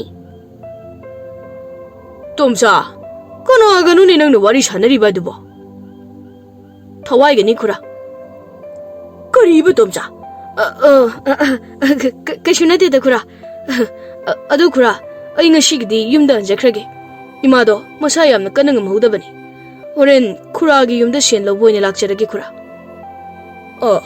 ꯍꯣꯏ ꯑꯗꯣ ꯅꯪ ꯑꯩꯒꯤꯗꯒꯤ ꯊꯕꯛ ꯇꯣꯛꯈꯤꯕꯗꯤ ꯌꯥꯗꯦꯀꯣ ꯅꯣꯏꯒꯨꯝꯕ ꯃꯄꯥꯡꯒꯟ ꯀꯟꯕ ꯊꯕꯛ ꯁꯨꯕ ꯇꯟꯗꯕ ꯅꯍꯥꯁꯤꯡꯁꯤꯅꯤꯅꯦ ꯑꯩꯅ ꯌꯥꯝꯅ ꯅꯨꯡꯁꯤꯔꯤꯕꯁꯦ ꯆꯠꯂꯣ 이마도 खरा थुने हेक लायेंबियु सेनगिदी करीमता वारुनु हयेंग थबक सुबा लोइरगा पुन्ना पीगे मबुक फबा नहानिने तुमिन्ना दुम चख्रेने सा अदु मसिबु मकोक्ति बेरा खरा लेबा माले मथन्ता वारी पंगसादा साइने हौजिकसु मथन्ता वारी सारगा चख्रिसि येंगुने सा होइदा अइगे सोनो जुगेरा मकोक बेरा लेगेरा ꯑꯩꯒꯤ ꯊꯕꯛ ꯃꯥꯡꯗ꯭ꯔꯒ ꯂꯣꯏꯔꯦ ꯑꯗꯨꯗꯤ ꯇꯣꯝꯆꯥꯅ ꯌꯥꯜꯂꯝꯂꯤꯕ ꯎꯁꯤꯡꯁꯤ ꯌꯨꯝꯗ ꯆꯤꯡꯈ꯭ꯔꯒꯦ ꯍꯌꯦꯡ ꯍꯪꯆꯤꯠꯇꯤ ꯏꯅꯥꯎꯅꯨꯄꯥ ꯑꯇꯣꯝꯕ ꯁꯅꯥꯃꯇꯨꯝꯁꯨ ꯃꯤꯔꯝꯗꯒꯤ ꯌꯨꯝꯗ ꯃꯇꯝ ꯈꯔꯒꯤ ꯊꯣꯛꯂꯛꯀꯅꯤ ꯍꯥꯏꯕꯅꯤ ꯉꯁꯤ ꯑꯩꯅ ꯂꯝꯗꯝ ꯑꯁꯤꯗ ꯏꯅꯥꯛ ꯈꯨꯟꯕ ꯁꯦꯟꯖꯥꯎ ꯄꯥꯏꯕ ꯃꯤꯁꯛ ꯑꯃ ꯑꯣꯏꯕ ꯉꯝꯖꯔꯤꯕꯁꯤꯁꯨ ꯏꯅꯥꯎꯅꯨꯄꯥ ꯁꯅꯥꯃꯇꯨꯝꯒꯤ ꯃꯄꯥꯜꯗꯒꯤꯅꯤ ꯍꯥꯏ ꯏꯔꯣꯏ ꯃꯄꯨꯁꯥ ꯂꯥꯎꯅꯦ ꯄꯩꯔꯤꯕ ꯎꯁꯤꯡꯁꯦ ꯑꯩꯒꯤ ꯌꯨꯝꯗ ꯆꯤꯡꯅꯅꯕ ꯇꯧꯁꯤꯅꯦ ꯅꯈꯣꯏꯕꯣ ꯁꯣꯝꯗꯅ ꯏꯪꯉꯦꯂꯦ ꯇꯣꯝꯆꯥꯒꯤ ꯃꯇꯨꯡ ꯏꯟꯅꯗꯨꯅ ꯁꯨꯝ ꯂꯥꯛꯄꯅ ꯇꯣꯝꯆꯥꯒꯤ ꯌꯨꯝ ꯌꯧꯔꯛꯂꯝꯃꯤ ꯌꯨꯝ ꯍꯦꯛ ꯌꯧꯕꯒ ꯏꯪꯉꯦꯂꯩꯅ ꯇꯣꯝꯆꯥꯒꯤ ꯃꯃꯥ ꯇꯃꯨꯕꯤꯒꯤ ꯃꯅꯥꯛꯇ ꯆꯪꯗꯨꯅ ꯏꯃꯥꯁꯤꯗꯤ ꯃꯁꯥ ꯌꯥꯝ ꯀꯟꯅ ꯉꯝꯗ꯭ꯔꯦꯗꯅ ꯅꯠꯇꯦ ꯏꯃꯥꯅ ꯑꯁꯨꯛ ꯀꯟꯅ ꯃꯁꯥ ꯉꯝꯗ꯭ꯔꯒ ꯅꯪꯅ ꯄꯪꯆꯠꯇ ꯆꯠꯂꯤꯗꯣ ꯀꯔꯤꯒꯤꯅꯣꯕ ꯇꯣꯝꯆꯥ ꯄꯪꯆꯠꯇ ꯆꯠꯄ ꯅꯠꯇꯦꯗ ꯊꯕꯛ ꯁꯨꯕ ꯆꯠꯄꯅꯤ ꯑꯗꯨꯒ ꯊꯕꯛ ꯁꯨꯕꯒꯤ ꯐꯪꯂꯛꯄ ꯁꯦꯟꯗꯨꯅ 이마ꯒꯤ ꯑꯅꯥꯕꯁꯦ ꯑꯍꯩꯕ ꯑꯃꯥꯏꯕꯤꯒꯤ ꯃꯅꯥꯛꯇ ꯄꯨꯗꯨꯅ ꯂꯥꯌꯦꯡꯒꯦꯅ ꯈꯟꯖꯕꯅꯤ ꯑꯗꯨꯕꯨ ꯌꯨꯝꯕꯨꯁꯤꯡꯁꯤꯅ ꯁꯦꯟ ꯐꯖꯅ ꯄꯤꯔꯛꯇꯕꯒꯤ ꯑꯩꯒꯤ 이마ꯁꯦ ꯍꯧꯖꯤꯛ ꯐꯥꯎꯕ ꯂꯥꯌꯦꯡꯕ ꯉꯝꯗꯅ ꯂꯩꯔꯤꯕ ꯑꯁꯤꯅꯤ ꯀꯔꯤꯅꯣꯅꯦ 이마ꯒꯤ ꯇꯣꯝꯆꯥ ꯅꯪꯅ ꯉꯥꯡꯂꯤꯕ ꯑꯗꯨꯕꯣ 이마 ꯀꯩꯁꯨ ꯇꯧꯗꯦꯅꯦ ꯏꯁꯥꯅ ꯄꯪꯄꯥꯗ ꯄꯥꯈꯠꯂꯤꯕ ꯑꯩꯗꯨꯕꯣ 이마ꯗ ꯍꯥꯏꯕ ꯅꯠꯇꯤꯌꯦ ꯅꯄꯥꯡꯒꯅ ꯀꯜꯂꯤꯕ ꯅꯀꯣꯛꯅ ꯌꯥꯎꯗ꯭ꯔꯤꯕ ꯅꯠꯇꯦ ꯑꯩꯅ ꯍꯥꯏꯕꯗꯤ ꯌꯨꯝꯕꯨꯅ ꯁꯦꯝ ꯁꯨꯝ ꯄꯤꯔꯛꯇ꯭ꯔꯕꯗꯤ 이마ꯁꯦ ꯂꯥꯌꯦꯡꯕ ꯉꯝꯗꯗꯨꯅ ꯑꯗꯨꯝ ꯁꯤꯕ ꯇꯥꯔꯦꯅꯦ ꯍꯥ ꯑꯗꯨꯗꯤ ꯑꯩ ꯀꯩꯗꯧ ꯍꯥꯏꯕꯅꯣ ꯌꯨꯝꯕꯨꯁꯤꯡꯗꯨꯗꯒꯤ ꯐꯨꯔꯒ ꯑꯩꯒꯤ ꯑꯁꯨꯃꯟ ꯁꯦꯟ ꯃꯨꯜꯂꯨ ꯍꯥꯏꯕ꯭ꯔꯣ ꯅꯠꯇ꯭ꯔꯒ ꯑꯩ ꯍꯨꯔꯥꯟꯕ ꯆꯠꯂꯨ ꯍꯥꯏꯕ꯭ꯔꯣ Tamubi ipapa khatna. Kari no ne tomcha nang nangang liba mayam dubo. Ima kashu tawdiye, ima na ba phare. Kari gi chanu huran ba, mi phuba chatori bano. Ima kashu tawde. Na ba phare haire dana. Ima da haibana temi. Ima kan ge haire badi huran ba sa tabani. Mi su phuba tabani. Matang na yadradi mi su hat patabani. Hausiki matam sida aidi puk phai. Aidi mingonda lanzide kaizade dana laiba yaba matam do nate masi nang kaugunu ne Tomcha saurapna Nang nei ngonda ngasai dagi ngang ni ba sing du karino ba nate nang se aigi ituro ha Tamubi sona lairambadagi Tomcha da khupak na tharai Mama aingonda bu adugumba wahai wata haiba yabra ha thakshi khasi yaudaba chandan gi macha sidia Ingelay kanna noklaga. Ay sireda. Musibumba nang ngakta ni nang Hai Mama aingonda ga phuge matagum na sinsilakli ne masibo Ima nasana pa si phuo. Ay di sireda oipa. As ima nangonda na tiye Masigi but nupi sida ne ina sade harisi. Ha, but nupi haiba. Nate, but nupi do karai da lege haiwani nang bo. Ingelay sa sauraga. Ay se butla. Ay di apaba thawai ni na haiba natro. Aduga but nupi kay na. Imagi mangda haise kay ginoba. Sauning bra nang swa. Adu di ay ngon sa sawalakan. Ay na wanda kay da sawan ge. Ha. Sawan dro na. Sawan de. Imagi Tomcha, imane naraga sidrabasu, isagi ngasigi mataw si ubada ne, ima soidana ngauraga sirani. Nate, nang nawari sanariba dubu kanagano haywani. Natraga, aigi sa Tomcha sibu, mama aigi kanbada ngaurabro tawri sibu. Ima, nasa ngaw diye. Se, ima, kapkano ba? Ima kaisyo daw di minang bo. Musibumba, ingilay. Nang nanisi. Ingelay hay babu kanano ni Tomcha. Nate, isabu lai patabaga ugnarabra haywaniya. Oh, ima isa na sukwari ngay sida. Karigino, hena awaba mo pibiri ba sibo? Pate da ko lai nang siya. Tomcha, imada ay wari pumbasing na amtaliko. Aduga ay imagi anabase pahalage ba? Hoy. Ima, ngarang ay na chingda ingele kaubi shikrabi nupi amagi thawai amaga thingnari haibado ima kaurabro. Ima na magi wari taraga ngasi chingda jatuna thawai dugi mateng pangbiru cho kaina ima naga haibado. Ima na igi mateng pangbiyu na haibro haise. Hoy, ima na haibagi ay ngasi chingda nangi mateng pangbalaklimani. Ima na yadrabadi ay laklamoy. Ingele, mapukning nungsina. Nangi ima se yam nungsiye. Aigi ima ga yam khetnay. Hoy niya, isa na ngarang hay niya. Ado, hawzik maraybag thirabi nupi adugi mateng pangbirurabro nangbo. Hoy ma, aduga ngasaydagi aigi wari sanariba se ingelegi thawai adugani. Ha, kari hayba? Nate, mabo aigi inakta laybro haywaniya. Hoy ma, imagi nanaktani ingelay na pamisi. Ado ima, hawzikti naba faradabani. Ingelay, aigi magi anaba se amuta phalo. Hoy, phalagi. Ingelegi thawai aduna Tamubigi hakchangna soktuna mamit usilaga thawai loba laigi minglen sonduna khoiramlami. Mikuk kharagi matungdadi Tamubigi hakchangda leiramba anaba pumba phaduna masa itik tekhatna. Imagi Tomcha, imagi hakchangda anaba awaba nungaitaba karimata phawdreni he. Nati imabu mangla taibangla haywaniya. Tu isa sisu yamna kalle haibani ne. Yenguni sia. Tomcha mama naba phaduna harauba du ubada mamitagi mapi ororo tarai. Ingele, ngasi nang na aigi imagi anaba pumba phaan bibase. Aigi thamoy siya pili. Ay yamna siya harawi. Aduga ngasi haiba numit asidagi aingonda nangi laman tolabani ko ingele. Kaino he aingonda ka khoiram ge tawridubo. Aduga laman se nangna aingonda tolba nate. Aina nangonda tolibani. Pukchen chawbi ingele. Imadi isabu uba phangjade. Adubune isabu su ngasi haiba numit asidagi aigi isani khana nungsijage koibema. Isasu imausu khana nungsibiyo ima. Kariba. Kisu haide. Adudi tomcha ibani aigi yumda chatlase. Aduga aigi wari pumbasu nangonda lirage. Imagidi karimata khalurano kaisu tawraroi. Aduga ne imasi chayol ama muksida masak kayam phajathoke. Is wari gadi. Wari nate ne ibungo sak phajaba. Asengbagini ne ina harise. Tomcha ingele na kari harino. Kaisu haide ima. Ima se sukna nararoi saksu yam phajatholani. Ado ima ayobta thoktaba yar. Ima mathanta lehoba ngamdoribro. Karigi ngamloidoribano. Isa nadana sidauge isa se phara haidaba phawba isa na thabak chatkhraga ima adum lehoribadudi. Hazikti ima kaisu tawdre. Isa su mayam ama kalabasidi. Adugane ima gi tomcha nangne maraibak thirabi ingilegi thawaibu ngak senduna magi aningba apama pumba tawbinabu honaw koibunga. Oima aina ma senadoira ma nai senadoira madi tawrani.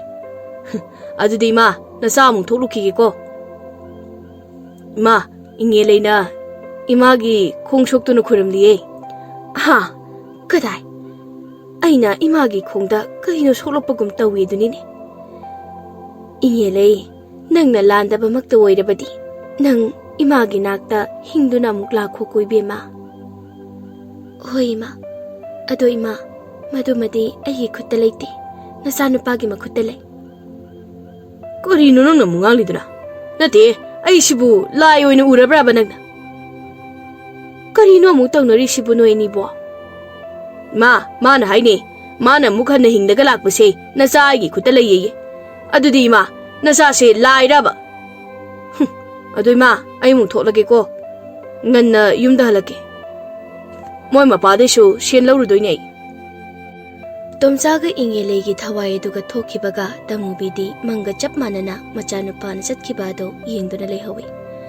Aduga tomchaga ingelegi su yumdagi thoklaktuna lambida sumlakpada khogi mabuk phattaba ina khunba ahal boyai duga thenarami. Tomcha natrane sibo. Aduga kana mana wari sanari basibo. Lairamanna ngawraba zalane. Hai Tomcha nangdi udaba kuirene. Hoi khura ngai khone nate namadusu khidaba kuire. Nate namadubu kayam kana naribano hagut kangkhatpaga ngamdrabra haibani ne. Natraga namado siraga nangne imungda dum lochindura thamnibro. Phagi tawunida. Russia miyaudi siya sidi. Yaudabani. Aigi masu moide thabak subadani wan tharaktana yam kanna nakrido. Aduga imado wan thadana leiraga hanna phawu yingbiramdabagi wan. Kono aduna manu tholaga wari sanari basina. Masak ase mabuk pharamgadaba mi mandi dunini. Tasilo moigumba misingsiga onsinaruna. Ngai khoni Tomcha nangbo. Lai rei chara heli di hai. Nasana marol ama phariba. Nungtigi haw bada mabuk thana chariba aigi sanupa singdi mayang kangtrik kang. Nuiragana khunoi ama chade. Aduna lairaba nangna nasa du gyamna pharisibu kamaina no haibani ne. Ado khura wa ma haige. Nang aigi thabak ama hauzik tawbidaba yadre. Mashi nangna tawbirabadine khurana namana sa nabuk thanna chak pijagani ko. Khura ngasigidi ai thabak khara chili. Thengsu tengli. Hayeng kona tawbirage. Iya. Buyai ina haibu wada. Thabak khara chili ka hairadana. Nang ai kanano kaurabro, ha? Adugi natte khura. Ai atopa thabak khara leibagini. Ingelena amu. Ai saurakadore. Nangi atopa thabak tugi kona tawbu yai. ꯇꯧꯗ꯭ꯔꯕꯁꯨ ꯀꯥꯏꯗꯦ ꯑꯩꯒꯤ ꯊꯕꯛꯇꯤ ꯍꯧꯖꯤꯛꯃꯛ ꯇꯧꯒꯗꯕꯅꯤ ꯂꯥꯎ ꯑꯩꯒꯤ ꯌꯨꯝꯗ ꯆꯠꯁꯤ ꯑꯥꯏ ꯑꯩꯒꯤ ꯇꯣꯝꯆꯥꯒꯤ ꯃꯈꯨꯠꯀ ꯄꯥꯏꯔꯒ ꯆꯤꯡꯒꯦꯒꯗꯧꯏꯅꯦ ꯃꯁꯤꯒꯤ ꯑꯍꯜꯁꯦ ꯃꯁꯤ ꯀꯔꯤ ꯊꯕꯛꯅꯣ ꯈꯨꯔꯥ ꯑꯩ ꯉꯁꯤꯗꯤ ꯁꯪꯂꯣꯏꯌꯦ ꯁꯪꯗꯕ ꯌꯥꯔꯣꯏ ꯑꯩꯒꯤ ꯋꯥꯈꯣꯡꯒꯤ ꯑꯃꯥꯡꯁꯪꯗꯣ ꯐꯨꯜꯂꯦ ꯑꯗꯨꯅ ꯁꯤꯖꯤꯟꯅꯕ ꯌꯥꯗ꯭ꯔꯦ ꯃꯗꯨ ꯅꯪꯅ ꯍꯧꯖꯤꯛ ꯀꯣꯠꯊꯣꯛꯂꯒ ꯁꯦꯡꯗꯣꯛꯂꯝꯒꯗꯕꯅꯤ ꯑꯍꯜ ꯑꯗꯨꯒꯤ ꯋꯥꯗꯨ ꯇꯥꯕꯗ ꯏꯉꯦꯂꯩ ꯕꯤꯡ ꯂꯥꯎꯅ ꯁꯥꯎꯗꯨꯅ ꯍꯥꯏꯖꯤꯟꯗꯅ ꯑꯍꯜ ꯑꯗꯨꯒꯤ ꯃꯃꯥꯏꯗ ꯈꯨꯄꯥꯛꯅ ꯊꯥꯔꯝꯃꯤ ꯕꯣꯌꯥꯏ ꯈꯪꯂꯥꯎ ꯂꯥꯎꯏ ꯑꯌꯣ ꯀꯔꯤꯅꯣꯅꯦ ꯇꯣꯝꯆꯥ ꯅꯪꯅ ꯑꯩꯉꯣꯟꯗ ꯈꯨꯄꯥꯛꯅ ꯊꯥꯔꯕꯀꯣ ꯑꯩꯅ ꯅꯠꯇꯤꯌꯦ ꯈꯨꯔꯥ ꯏꯉꯦꯂꯩꯅ ꯑꯃꯨꯛꯀꯁꯨ ꯊꯥꯔꯛꯏ ꯑꯌꯣ ꯏꯃꯥ ꯀꯅꯥꯅꯣꯅꯦ ꯀꯔꯥꯏꯗꯒꯤꯅꯣ ꯑꯩꯒꯤ ꯃꯥꯏꯗ ꯈꯨꯄꯥꯛꯅ ꯑꯣꯟꯗꯅ ꯊꯥꯔꯛꯂꯤꯕꯁꯤꯕꯣ ꯇꯣꯝꯆꯥ ꯃꯐꯝ ꯑꯁꯤꯕꯨ ꯚꯨꯠꯀ ꯂꯩꯕ꯭ꯔꯅꯦꯍꯦ ꯀꯔꯤ ꯚꯨꯠ ꯍꯥꯏꯕ ꯍꯦꯔꯥ ꯑꯩꯁꯦ ꯑꯐꯕ ꯊꯋꯥꯏꯅꯤꯅꯦ ꯚꯨꯠ ꯅꯠꯇꯦꯅꯦ ꯐꯠꯇꯕ ꯑꯍꯜ ꯅꯪꯕꯣ ꯃꯁꯤꯗ ꯇꯥꯔꯤꯕ ꯆꯩ ꯑꯁꯤꯅ ꯍꯦꯛꯇ ꯐꯨꯊꯔꯒꯦ ꯃꯁꯤ ꯏꯉꯦꯂꯩꯅ ꯂꯝꯕꯤ ꯃꯇꯥꯏꯗ ꯇꯥꯔꯤꯕ ꯆꯩ ꯑꯁꯥꯡꯕ ꯑꯃ ꯇꯥꯞ ꯈꯨꯟꯗꯨꯅ ꯃꯅꯤꯡ ꯃꯃꯥꯡ ꯈꯪꯗꯅ ꯑꯍꯟ ꯕꯣꯌꯥꯏꯕꯨ ꯐꯨꯔꯝꯃꯤ ꯏꯉꯦꯂꯩꯒꯤ ꯈꯨꯐꯨ ꯑꯗꯨꯗ ꯑꯍꯜ ꯕꯣꯌꯥꯏ ꯑꯗꯨ ꯅꯥꯕꯅ ꯈꯥꯡꯕ ꯉꯝꯗ꯭ꯔꯗꯨꯅ ꯃꯌꯨꯝ ꯇꯥꯅ ꯂꯥꯎꯔꯒ ꯀꯞꯄꯒ ꯀꯟꯅ ꯆꯦꯟꯈꯤꯔꯝꯃꯤ ꯑꯗꯨꯒ ꯇꯣꯝꯆꯥꯒ ꯏꯉꯦꯂꯩꯒꯁꯨ ꯑꯃꯨꯛ ꯆꯠꯈꯤꯔꯝꯃꯤ ꯅꯪꯗꯤ ꯌꯥꯝ ꯏꯪ ꯇꯞꯄꯤ ꯅꯨꯄꯤꯒ ꯃꯥꯜꯂꯒ ꯃꯤꯍꯨꯟ ꯑꯃ ꯇꯧ ꯂꯩꯔꯝꯃꯤꯅꯦ ꯑꯍꯜ ꯕꯣꯌꯥꯏꯗꯨꯁꯨ ꯅꯪꯅ ꯌꯥꯝ ꯊꯤꯅ ꯐꯨꯕꯤꯔꯦ ꯏꯪ ꯇꯞꯂꯨꯕꯒꯤꯅꯦ ꯉꯁꯤ ꯑꯩꯅ ꯃꯤꯍꯥꯊꯤꯅ ꯍꯥꯠꯇꯣꯛꯄꯤꯗꯨꯅ ꯊꯋꯥꯏ ꯑꯣꯏꯅ ꯀꯣꯏꯄꯥꯏ ꯄꯥꯏꯔꯒ ꯂꯩꯔꯤꯕꯁꯦ ꯑꯗꯨꯕꯨ ꯍꯧꯖꯤꯛꯇꯤ ꯊꯋꯥꯏ ꯑꯣꯏꯔꯕꯁꯨ ꯃꯤ ꯋꯥꯔꯛꯄ ꯉꯝꯕꯒꯤ ꯏꯄꯥꯡꯒꯟ ꯑꯃ ꯊꯋꯥꯏ ꯂꯧꯕ ꯂꯥꯏ ꯃꯥꯅ ꯄꯤꯕꯤꯔꯤꯉꯩꯁꯤꯗ ꯐꯠꯇꯕ ꯃꯤꯒꯩꯁꯦ ꯈꯨꯠ ꯄꯦꯟꯅ ꯋꯥꯔꯛꯍꯧꯔꯗꯝꯅꯤ ꯑꯗꯨꯒ ꯑꯩꯕꯨ ꯃꯤꯍꯥꯊꯤꯅ ꯍꯥꯠꯄ ꯃꯍꯥꯛꯁꯨ ꯑꯩꯅ ꯈꯨꯠ ꯄꯦꯟꯅ ꯂꯃꯟ ꯈꯨꯝꯗꯨꯅ ꯍꯥꯠꯇꯧꯔꯤꯕꯅꯤ ꯑꯗꯣ ꯏꯉꯦꯂꯩ ꯅꯪꯕꯨ ꯑꯩꯉꯣꯟꯗ ꯅꯪꯒꯤ ꯑꯁꯦꯡꯕ ꯋꯥꯔꯤ ꯄꯨꯝꯕ ꯂꯤꯒꯦ ꯍꯥꯏꯕꯗꯥꯏꯅꯦ ꯂꯤꯒꯦ ꯑꯗꯨꯗꯤ ꯅꯪ ꯇꯥꯔꯣꯀꯣ ꯑꯩꯕꯨ ꯃꯤꯍꯥꯊꯤꯅ ꯍꯥꯠꯂꯕ ꯃꯇꯨꯡ ꯆꯤꯡꯒꯤ ꯂꯣꯛꯅꯨꯡꯗ ꯁꯥ ꯀꯩꯅ ꯆꯥꯖꯔꯁꯅꯨ ꯍꯥꯏꯅ ꯍꯨꯟꯆꯦꯛ ꯄꯤꯔꯝꯂꯕ ꯃꯤꯁꯛ ꯑꯗꯨꯒꯤ ꯃꯃꯤꯡꯗꯣ ꯁꯅꯥꯃꯇꯨꯝ ꯀꯧꯏ ꯑꯗꯨꯒ ꯃꯥ ꯑꯇꯩ ꯀꯅꯥꯁꯨ ꯅꯠꯇꯦ ꯑꯩꯒꯤ ꯏꯈꯨꯔꯥ ꯑꯇꯣꯝꯕꯅꯤ ꯍꯥ ꯅꯈꯨꯔꯥ ꯑꯇꯣꯝꯕꯅꯤ ꯍꯥꯏꯕ ꯑꯗꯨꯗꯤ ꯃꯄꯥꯅ ꯃꯆꯥꯅꯨꯄꯤ ꯍꯥꯠꯄꯒ ꯆꯞ ꯃꯥꯟꯅꯗ꯭ꯔꯣ ꯏꯉꯦꯂꯩ ꯅꯠꯇꯦ ꯅꯪꯒꯤ ꯄꯥꯕꯒ ꯍꯦꯛ ꯄꯣꯛꯃꯤꯟꯅꯕ ꯃꯈꯨꯔꯥꯔꯕ ꯑꯩꯒꯤ ꯄꯨꯄꯨꯗꯣ ꯅꯨꯄꯤ ꯑꯅꯤ ꯂꯣꯜꯂꯦ ꯑꯩꯒꯤ ꯏꯄꯥꯅ ꯑꯕꯣꯛ ꯑꯍꯜꯅ ꯄꯣꯛꯄꯅꯤ ꯑꯗꯨꯒ ꯐꯠꯇꯕ ꯏꯈꯨꯔꯥ ꯑꯇꯣꯝꯕꯗꯨꯅ ꯑꯕꯣꯛ ꯑꯇꯣꯝꯕꯤꯅ ꯄꯣꯛꯄꯅꯤ ꯑꯩꯅ ꯍꯦꯛ ꯄꯤꯛꯂꯤꯉꯩꯗꯒꯤ ꯏꯈꯨꯔꯥ ꯑꯇꯣꯝꯕꯅ ꯂꯝꯐꯩꯗ ꯍꯦꯛ ꯍꯜꯂꯛꯄꯗ ꯑꯩꯒꯤ ꯐꯤꯔꯣꯜꯁꯨ ꯑꯆꯥꯄꯣꯠ ꯑꯍꯥꯎꯕ ꯃꯌꯥꯝ ꯑꯃꯁꯨ ꯂꯩꯕꯤꯔꯛꯏ ꯑꯗꯨꯒ ꯑꯩꯕꯨ ꯌꯥꯝ ꯂꯨꯅꯁꯨ ꯇꯧꯕꯤ ꯑꯗꯨꯕꯨ ꯑꯩꯅ ꯂꯩꯁꯥꯕꯤ ꯐꯥꯔꯕ ꯃꯇꯝꯗꯗꯤ ꯑꯩꯕꯨ ꯏꯈꯨꯔꯥ ꯑꯇꯣꯝꯕꯅ ꯃꯆꯥꯅꯤ ꯈꯟꯗꯨꯅ ꯂꯨꯅ ꯇꯧꯕ ꯑꯣꯏꯔꯝꯗ꯭ꯔꯦ ꯃꯔꯝꯆꯠ ꯐꯠꯇꯕ ꯋꯥꯈꯜ ꯑꯗꯨꯅ ꯑꯩꯕꯨ ꯄꯥꯝꯕ ꯑꯣꯏꯔꯝꯈꯤ ꯑꯗꯨꯅ ꯏꯈꯨꯔꯥ ꯑꯇꯣꯝꯕꯒꯤ ꯍꯩꯅꯗꯕ ꯃꯤꯠꯌꯦꯡ ꯃꯥꯒꯤ ꯂꯝꯆꯠ ꯁꯥꯖꯠꯁꯤꯡ ꯑꯗꯣ ꯑꯩꯅ ꯑꯩꯒꯤ ꯄꯥꯕꯒ ꯏꯃꯥꯒꯗ ꯋꯥꯔꯤ ꯂꯤꯗꯨꯅ ꯅꯣꯡꯃ ꯇꯝꯈꯤ ꯑꯣ ꯑꯗꯨꯗꯤ ꯏꯃꯥ ꯄꯥꯕꯅ ꯅꯈꯨꯔꯥ ꯐꯠꯇꯕꯗꯣ ꯐꯨꯕ꯭ꯔꯥ ꯐꯨꯐꯝꯁꯨ ꯊꯣꯛꯏ ꯃꯗꯨ ꯅꯪꯒꯤ ꯋꯥꯈꯜꯅꯤ ꯑꯁꯦꯡꯕꯗꯗꯤ ꯐꯨꯈꯤꯗꯦ ꯆꯩꯕ ꯐꯥꯎꯕ ꯆꯩꯈꯤꯗꯦ ꯃꯗꯨꯒꯤ ꯑꯣꯟꯅ ꯇꯩꯅꯕꯗ ꯑꯩꯉꯣꯟꯗ ꯑꯣꯏꯅ ꯆꯩꯈꯤ ꯅꯈꯨꯔꯥꯒꯤ ꯃꯄꯥꯟꯗꯒꯤꯅꯤ ꯉꯁꯤ ꯑꯩꯈꯣꯏꯅ ꯁꯦꯟꯖꯥꯎ ꯄꯥꯏꯕ ꯏꯅꯥꯛ ꯈꯨꯟꯕ ꯏꯃꯨꯡ ꯑꯃ ꯑꯣꯏꯗꯨꯅ ꯅꯨꯡꯉꯥꯏꯅ ꯂꯩꯔꯤꯕꯁꯤ ꯍꯥꯏꯗꯨꯅ ꯍꯥ ꯑꯁꯦꯡꯕꯒꯤꯔꯣ ꯏꯉꯦꯂꯩ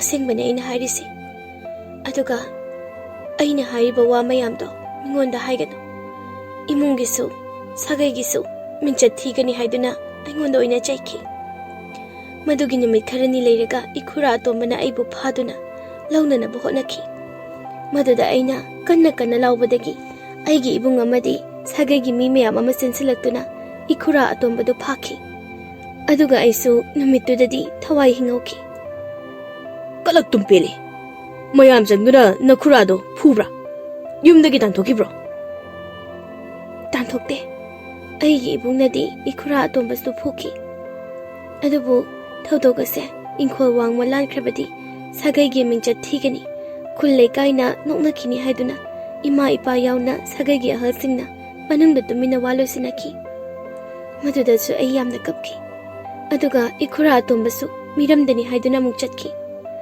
ꯃꯥꯅ ꯆꯠꯂꯝꯗꯥꯏꯗ ꯁꯥꯒꯩꯒꯤ ꯑꯍꯜꯁꯤꯡꯗ ꯁꯦꯜ ꯃꯌꯥꯝ ꯑꯃꯁꯨ ꯄꯤꯔꯝꯃꯤ ꯍꯥꯏ ꯑꯩꯒꯤ ꯏꯃꯥ ꯏꯄꯥꯗꯁꯨ wari loirabo.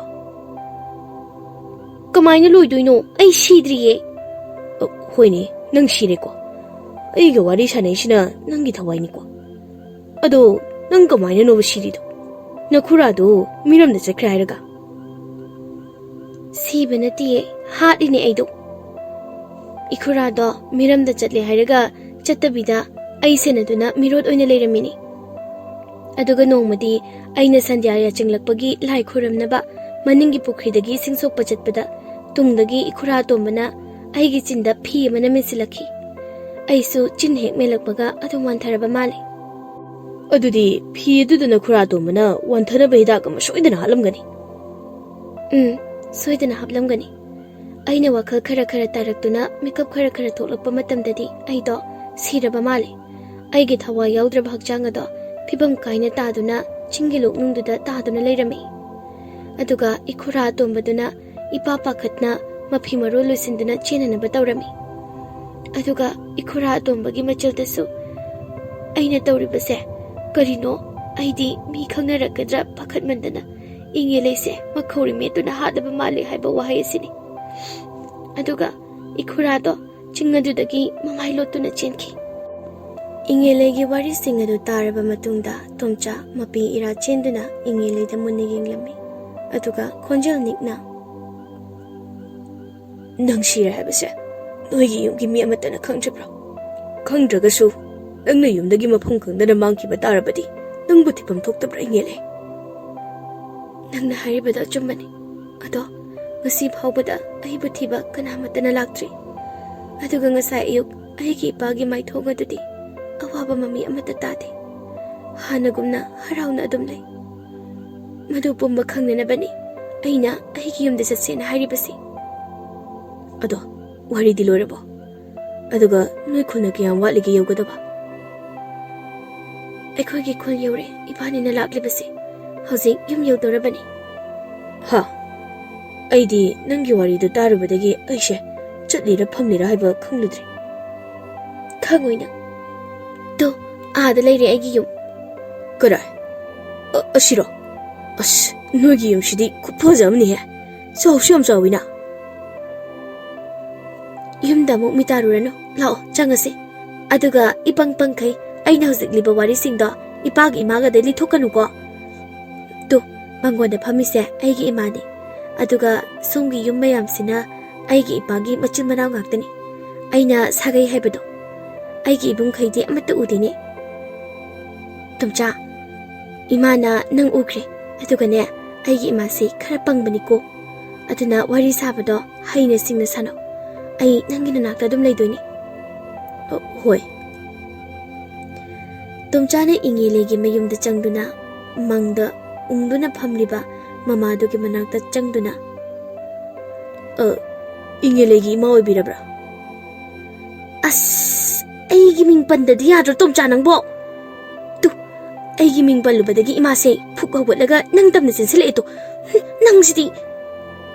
Tumcha ipapa khatna. As, ijuba kamaina ingilegi imara na hangduri do khangde oiba. As. Ingilegi mamana mape ira chinduna. Ibungo, nang kanano, karaidagi lakpano. Aduga nang aigi isa ingelebu khangpro. Maga nangga kari mari thuknage. Aigi isa nupido karaida lege. Ibada mukta hayu na ibungo. Tomcha, matin kutlaw na yotli, sorsang na mukholi. Ima, ay ingelay khangjade. Khulda changakpada aina khura kobagi yung karaidano na hangbada. Nupi amana ingelegi yumlo nangna hangliba adubo. Mamadi mangona phamlaga lehobane dana hairukpani. Aduda aina imada ingelegi imaradana hek hangluba khaktani. Tomcha si pangdi pangdini se. Khara zamba sida pangma manbay wani. Ado ima, aina ingelay panbada imana ipapa khatkai hojik hariba wasingdubo ingelay si mangkrabro ima. Natraga shikrabro. Ima, aidi khaimta khangjadadana hangjabaniko. Ingelegi mamado hik launa kapai. Tanjada da mapa ko basu momonukna masanana thongalomdagi changai. Tomcha, ꯑꯩꯒꯤ ꯄꯥꯕꯁꯤ ꯌꯥꯝ ꯍꯔꯥꯎꯅ ꯊꯣꯡꯒꯥꯜꯗꯒꯤ ꯆꯪꯂꯛꯏꯁꯤ ꯌꯦꯡꯉꯨꯅꯤ ꯅꯠꯇ꯭ꯔꯒ ꯑꯩꯁꯦ ꯅꯨꯃꯤꯠꯇꯨꯗ ꯏꯄꯥꯅ ꯏꯈꯨꯔꯥꯗꯒꯤ ꯁꯦꯟ ꯗꯃꯥꯗ ꯂꯧꯔꯒ ꯌꯣꯟꯊꯣꯛꯈꯤꯕ ꯖꯥꯠꯂꯣ ꯀꯅꯥꯅꯣ ꯏꯕꯨꯡꯉꯣ ꯅꯪꯗꯤ ꯑꯗꯨꯒ ꯃꯃꯥ ꯅꯪꯅ ꯀꯞꯄꯤꯗꯨꯅ ꯑꯃꯨꯛ ꯀꯩꯗꯧꯔꯦ ꯅꯆꯥꯅꯨꯄꯤ ꯁꯥꯒꯩꯒꯤ ꯃꯤꯡꯆꯠ ꯊꯤꯍꯟꯕꯤ ꯃꯄꯥꯒꯤ ꯃꯃꯥ ꯌꯦꯡꯗꯕꯤ ꯃꯊꯣꯡ ꯃꯔꯝ ꯈꯪꯗꯕ ꯅꯨꯄꯥ ꯑꯃꯒꯤ ꯃꯇꯨꯡ ꯏꯟꯅꯗꯨꯅ ꯆꯦꯟꯈ꯭ꯔꯕꯤ ꯅꯆꯥꯅꯨꯄꯤ ꯑꯗꯨꯒꯤ ꯍꯧꯖꯤꯛꯁꯨ ꯀꯞꯂꯤꯕ꯭ꯔꯣ ꯍꯥ ꯉꯥꯏꯈꯣ ꯏꯆꯥꯅꯨꯄꯤꯒ ꯆꯦꯟꯈꯤꯕ ꯅꯨꯄꯥꯗꯨ ꯅꯪꯂꯅꯤ ꯏꯕꯨꯡꯉꯣ ꯀꯔꯥꯏꯗꯒꯤꯅꯣꯗ ꯈꯨꯔꯥ ꯑꯩꯗꯤ ꯎ ꯌꯥꯟꯕꯒꯤ ꯁꯦꯜ ꯂꯧꯕ ꯂꯥꯛꯆꯕꯅꯤ ꯈꯨꯔꯥꯕꯨ ꯀꯥꯎꯔꯕ꯭ꯔꯣ ꯉꯁꯥꯏ ꯑꯌꯨꯛ ꯈꯨꯔꯥꯒ ꯑꯩꯒ ꯆꯤꯡꯗ ꯎꯅꯔꯒ ꯑꯩꯒꯤ ꯑꯌꯥꯟꯕ ꯎ ꯃꯌꯥꯝ ꯑꯃ ꯈꯨꯔꯥꯅ ꯂꯧꯍꯧꯕꯗꯣ ꯑꯗꯨꯒ ꯈꯨꯔꯥꯅ ꯅꯨꯃꯤꯗꯥꯡ ꯋꯥꯏꯔꯝ ꯂꯥꯛꯎ ꯁꯦꯟ ꯄꯤꯒꯦꯅ ꯍꯥꯏꯕꯗꯣ ꯃꯃꯥ ꯁꯤꯗꯧꯔꯦ ꯌꯨꯝꯗ ꯆꯠꯂꯒꯦ ꯍꯥꯏꯕ ꯃꯁꯥ ꯀꯟꯕ ꯅꯍꯥꯗꯨꯔꯅꯦ ꯅꯪꯕꯣ ꯅꯃꯤꯡꯗꯨꯕꯨ ꯀꯔꯤ ꯇꯣꯂꯃꯨ ꯍꯥꯏꯕ꯭ꯔꯥ ꯀꯩꯅꯣꯝꯃ ꯍꯥꯏꯔꯝꯗꯥꯏꯅꯦ ꯇꯣꯂꯃꯨ ꯍꯥꯏꯕ ꯅꯠꯇꯤꯌꯦ ꯇꯣꯝꯆꯥ ꯍꯥꯏꯕꯅꯤ ꯈꯨꯔꯥ ꯍꯣꯏꯅꯦ ꯇꯣꯝꯆꯥ ꯍꯥꯏꯕꯅꯤꯅꯦ ꯑꯗꯣ ꯅꯪꯒꯤ ꯁꯦꯟꯗꯣ ꯀꯣꯟꯅ ꯂꯧꯔꯣ ꯑꯗꯨꯒ ꯊꯕꯛ ꯁꯨꯕꯗꯤ ꯍꯌꯦꯡꯗꯒꯤ ꯂꯦꯞꯇꯅ ꯂꯥꯛꯎꯀꯣ ꯍꯟꯗꯛꯇꯤ ꯃꯃꯜ ꯑꯇꯥꯡꯕ ꯎ ꯈꯔ ꯆꯤꯡꯗꯒꯤ ꯊꯤꯔꯒ ꯌꯥꯟꯒꯗꯕꯅꯤ ꯑꯗꯨꯁꯨ ꯇꯨꯃꯤꯟꯅ ꯀꯣꯅꯨꯡꯒꯤ ꯂꯥꯟꯃꯤꯅ ꯐꯥꯗꯅꯕ ꯑꯦꯛ ꯐꯥꯈꯤꯕꯗꯅꯦ ꯏꯅꯤꯡꯊꯧꯒꯤ ꯆꯩꯔꯥꯛ ꯐꯪꯒꯗꯧꯔꯤꯕꯅꯤ ꯑꯗꯨꯒꯅꯦ ꯃꯥꯏ ꯄꯥꯛꯂꯕꯗꯤ ꯅꯪꯒꯤ ꯁꯦꯟ ꯌꯥꯝꯅ ꯁꯥꯕꯤꯅꯤꯀꯣ ꯈꯨꯔꯥ ꯑꯩꯒꯤ ꯍꯧꯖꯤꯛꯁꯦ ꯁꯦꯟ ꯌꯥꯝꯅ ꯃꯊꯧ ꯇꯥꯏ ꯏꯃꯥ ꯃꯁꯥ ꯌꯥꯝ ꯀꯟꯅ ꯅꯥꯗꯨꯅ ꯂꯩꯅꯤ ꯈꯨꯔꯥ ꯍꯣꯏꯅꯦ ꯏꯃꯥ ꯅꯥꯏꯗꯅ ꯉꯁꯥꯏꯁꯨ ꯍꯥꯏꯔꯝꯂꯤꯕ ꯑꯗꯨꯗꯤ ꯑꯗꯣ ꯀꯣꯟꯅ ꯄꯤꯒꯦ ꯍꯥꯏꯕꯅꯤꯅꯦ ꯇꯣꯝꯆꯥ ꯁꯦꯟꯒꯤꯗꯤ ꯀꯔꯤꯝꯇ ꯋꯥꯔꯨꯅꯨ ꯑꯩ ꯏꯄꯥꯒꯤ ꯁꯦꯟ ꯃꯌꯥꯝ ꯑꯃ ꯊꯝꯐꯝ ꯈꯪꯉꯤ ꯑꯗꯨꯒ ꯍꯧꯖꯤꯛ ꯑꯩꯅ ꯂꯧꯊꯣꯛꯄꯗ ꯀꯅꯥꯃꯠꯇꯅ ꯊꯤꯡꯕꯁꯨ ꯉꯝꯂꯣꯏ ꯑꯗꯣ ꯑꯩꯒꯤ ꯃꯔꯝꯗ ꯍꯪꯉꯨꯅꯦ ꯏꯄꯥꯗ ꯍꯪꯒꯦ ꯑꯗꯨꯗꯤ ꯈꯨꯔꯥ ꯑꯩꯅꯦ ꯈꯨꯔꯥꯒꯤ ꯊꯕꯛꯁꯨ ꯇꯧꯒꯦ ꯁꯦꯟꯁꯨ ꯂꯧꯔꯔꯣꯏ ꯑꯗꯣ ꯈꯨꯔꯥ ꯏꯆꯥꯅꯨꯄꯤ ꯏꯉꯦ ꯂꯩꯁꯤꯕꯨ ꯀꯔꯤ ꯊꯕꯛꯁꯨ ꯇꯧꯒꯦ ꯁꯦꯟꯁꯨ ꯂꯧꯔꯣꯏꯒꯦ ꯍꯥꯏꯕ ꯍꯥꯏ ꯏꯕꯨꯡꯉꯣ ꯅꯪꯁꯦ ꯅꯊꯃꯣꯏ ꯌꯥꯝ ꯆꯝꯃꯤꯅꯦ ꯑꯗꯨꯅ ꯑꯩ ꯀꯅꯥꯝꯇꯅ ꯈꯟꯗꯅ ꯅꯪꯉꯣꯟꯗ ꯍꯥꯏꯔꯕꯅꯤꯀꯣ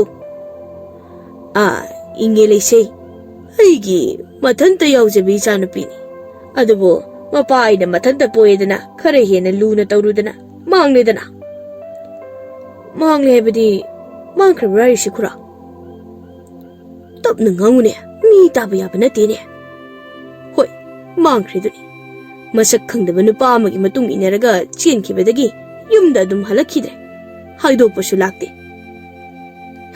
ꯈꯪꯗꯦꯗ ꯏꯕꯨꯡꯉꯣ ꯏꯆꯥꯅꯨꯄꯤꯗꯣ ꯈꯔ ꯈꯠꯂꯤ ꯐꯠꯁꯨ ꯐꯠꯇꯦ ꯃꯥꯒꯤ ꯍꯥꯛꯇꯛꯇ ꯃꯈꯨꯔꯥ ꯑꯇꯣꯝꯕꯁꯨ ꯌꯨꯝ ꯊꯥꯗꯣꯛꯂꯒ ꯆꯠꯈ꯭ꯔꯕꯅꯤꯅꯦ ꯏꯕꯨꯡꯉꯣ ꯀꯔꯤꯅꯣ ꯍꯥꯏꯕꯤꯔꯤꯕꯁꯤꯕꯣ ꯑꯗꯨꯗꯤ ꯀꯃꯥꯏꯅꯅꯣꯅꯦ ꯈꯨꯔꯥ ꯅꯪ ꯀꯅꯥꯝꯇꯗꯤ ꯍꯥꯏꯗꯣꯛꯀꯅꯨꯀꯣ ꯅꯪꯗꯤ ꯑꯇꯣꯞꯄ ꯅꯠꯇꯦꯅ ꯍꯥꯏꯕꯅꯤ ꯐꯈ꯭ꯔꯕ ꯃꯈꯨꯔꯥ ꯑꯇꯣꯝꯕ ꯑꯗꯨꯗ ꯏꯆꯥꯅꯨꯄꯤꯅ ꯀꯔꯤꯅꯣ ꯍꯥꯏꯖꯤꯟꯕꯤꯗꯅ ꯀꯞꯁꯤꯟꯅꯗꯅ ꯇꯧꯕꯗꯒꯤ ꯏꯀꯥꯏꯃꯟꯗꯅ ꯃꯈꯨꯔꯥ ꯑꯇꯣꯝꯕꯗꯨ ꯌꯨꯝ ꯊꯥꯗꯣꯛꯇꯨꯅ ꯆꯠꯈ꯭ꯔꯤꯕꯅꯤꯗꯅ ꯑꯗꯨꯕꯨ ꯍꯌꯦꯡ ꯍꯪꯆꯤꯠꯇꯤ ꯌꯨꯝꯗ ꯂꯥꯛꯂꯅꯤꯗꯅ ꯄꯥꯎ ꯐꯪꯉꯤ ꯅꯨꯡꯉꯥꯏꯔꯦ ꯑꯗꯨꯒ ꯑꯩꯅ ꯇꯧꯔꯤꯕ ꯎꯒꯤ ꯈꯛꯇ ꯅꯠꯇꯅ ꯃꯈꯜ ꯃꯈꯥ ꯀꯌꯥꯒꯤ ꯂꯂꯣꯟꯕꯒꯤ ꯊꯕꯛꯁꯤꯡꯁꯦ ꯏꯅꯥꯎꯅꯨꯄꯥ ꯑꯇꯣꯝꯕꯒꯤ ꯃꯄꯥꯗꯒꯤ ꯉꯥꯛꯇꯅꯤꯅꯦ ꯃꯥꯅ ꯑꯩꯉꯣꯟꯗꯒꯤ ꯂꯧꯕ ꯑꯗꯨꯒ ꯃꯥꯅ ꯑꯃꯨꯛ ꯃꯤꯔꯝꯗ ꯇꯥꯡꯅ ꯌꯣꯟꯕ ꯃꯗꯨꯗ ꯐꯪꯂꯛꯄ ꯁꯦꯜꯁꯤꯡ ꯑꯗꯨꯅ ꯏꯕꯥꯅꯤ ꯑꯃꯨꯛ ꯌꯦꯟꯅꯕ ꯑꯗꯨ ꯏꯕꯨꯡꯉꯣ ꯑꯩꯒꯤ ꯋꯥꯔꯤꯁꯦ ꯁꯥꯡꯃꯟꯈ꯭ꯔꯕ ꯃꯥꯜꯂꯤꯅꯦ ꯍꯣꯏ ꯈꯨꯔꯥꯒꯤ ꯋꯥꯔꯤꯁꯦ ꯁꯥꯡꯗꯤ ꯌꯥꯝ ꯁꯥꯡꯈ꯭ꯔꯦ ꯑꯗꯨꯁꯨ ꯈꯨꯔꯥꯅ ꯍꯦꯛ ꯄꯣꯛꯆꯕ ꯏꯆꯥꯅꯨꯄꯤꯒꯤ ꯑꯆꯨꯝꯕ ꯑꯃꯠꯇ ꯍꯦꯛ ꯌꯥꯎꯗꯕ ꯋꯥꯔꯤꯁꯤꯡ ꯑꯗꯨꯗ ꯀꯔꯤꯕ ꯏꯕꯨꯡꯉꯣ ꯑꯗꯨꯒ ꯅꯪꯅ ꯀꯔꯤ ꯈꯪꯗꯅ ꯇꯣꯝꯆꯥ ꯋꯥ ꯃꯈꯥ ꯇꯥꯔꯨꯔꯅꯨ ꯏꯈꯨꯔꯥ ꯑꯇꯣꯝꯕ ꯊꯣꯛꯂꯛꯇꯧꯔꯦ ꯍꯥꯏꯕꯅꯤꯅ ꯃꯥ ꯊꯣꯛꯂꯛꯄ ꯉꯥꯏꯔꯤꯁꯤ ꯅꯠꯇ꯭ꯔꯗꯤ ꯑꯃꯨꯛ ꯊꯣꯛꯂꯛꯇꯕꯁꯨ ꯌꯥꯏ ꯑꯗꯣ ꯇꯣꯝꯆꯥ ꯑꯩꯒꯤ ꯏꯈꯨꯔꯥ ꯑꯇꯣꯝꯕꯗꯒꯤ ꯑꯩꯒꯤ ꯏꯄꯥꯅ ꯍꯦꯟꯅ ꯐꯠꯂꯝꯗ꯭ꯔꯦ ꯃꯆꯥꯗꯒꯤ ꯁꯦꯟꯅ ꯍꯦꯟꯅ ꯃꯅꯥꯎ ꯅꯤꯄꯥꯅ ꯍꯦꯟꯅ ꯂꯨꯝꯅ ꯂꯧꯔꯝꯂꯦ ꯑꯗꯨꯅ ꯇꯣꯝꯆꯥ ꯑꯩ ꯉꯁꯤꯗꯤ ꯊꯋꯥꯏ ꯌꯥꯝꯅ ꯅꯨꯡꯉꯥꯏꯇꯦ ꯑꯩꯕꯨ ꯏꯈꯨꯔꯥ ꯑꯇꯣꯝꯕꯅ ꯇꯝꯊꯤꯅ ꯍꯥꯠꯇꯣꯛꯄꯤꯔꯝꯃꯕ ꯅꯨꯃꯤꯠꯇꯨꯗꯒꯤ ꯉꯁꯤꯅ ꯍꯦꯟꯅ ꯑꯩ ꯊꯋꯥꯏ ꯅꯨꯡꯉꯥꯏꯇꯦ ꯆꯠꯂꯁꯤ ꯂꯥꯛꯑꯣ ꯑꯩ ꯌꯨꯝ ꯑꯁꯤꯗ ꯀꯨꯏꯅ ꯂꯩꯅꯤꯡꯗ꯭ꯔꯦ ꯅꯣꯏ ꯌꯨꯝꯗ ꯆꯠꯂꯁꯤ ꯇꯣꯝꯆꯥ ꯍꯣꯏ ꯆꯠꯂꯁꯤ ꯑꯩꯒꯤ ꯌꯨꯝꯗ ꯀꯅꯥꯗꯅꯣ ꯏꯕꯨꯡꯉꯣ ꯅꯪꯅꯅꯦ ꯌꯨꯝꯗ ꯆꯠꯂꯁꯤ ꯀꯥꯏꯅ ꯍꯧꯔꯤꯗꯨꯕꯣ ꯅꯠꯇꯦ ꯑꯩꯉꯣꯟꯗꯔꯣ ꯅꯠꯇ꯭ꯔꯒ ꯑꯩꯒꯤ ꯅꯨꯄꯤꯗꯔꯣ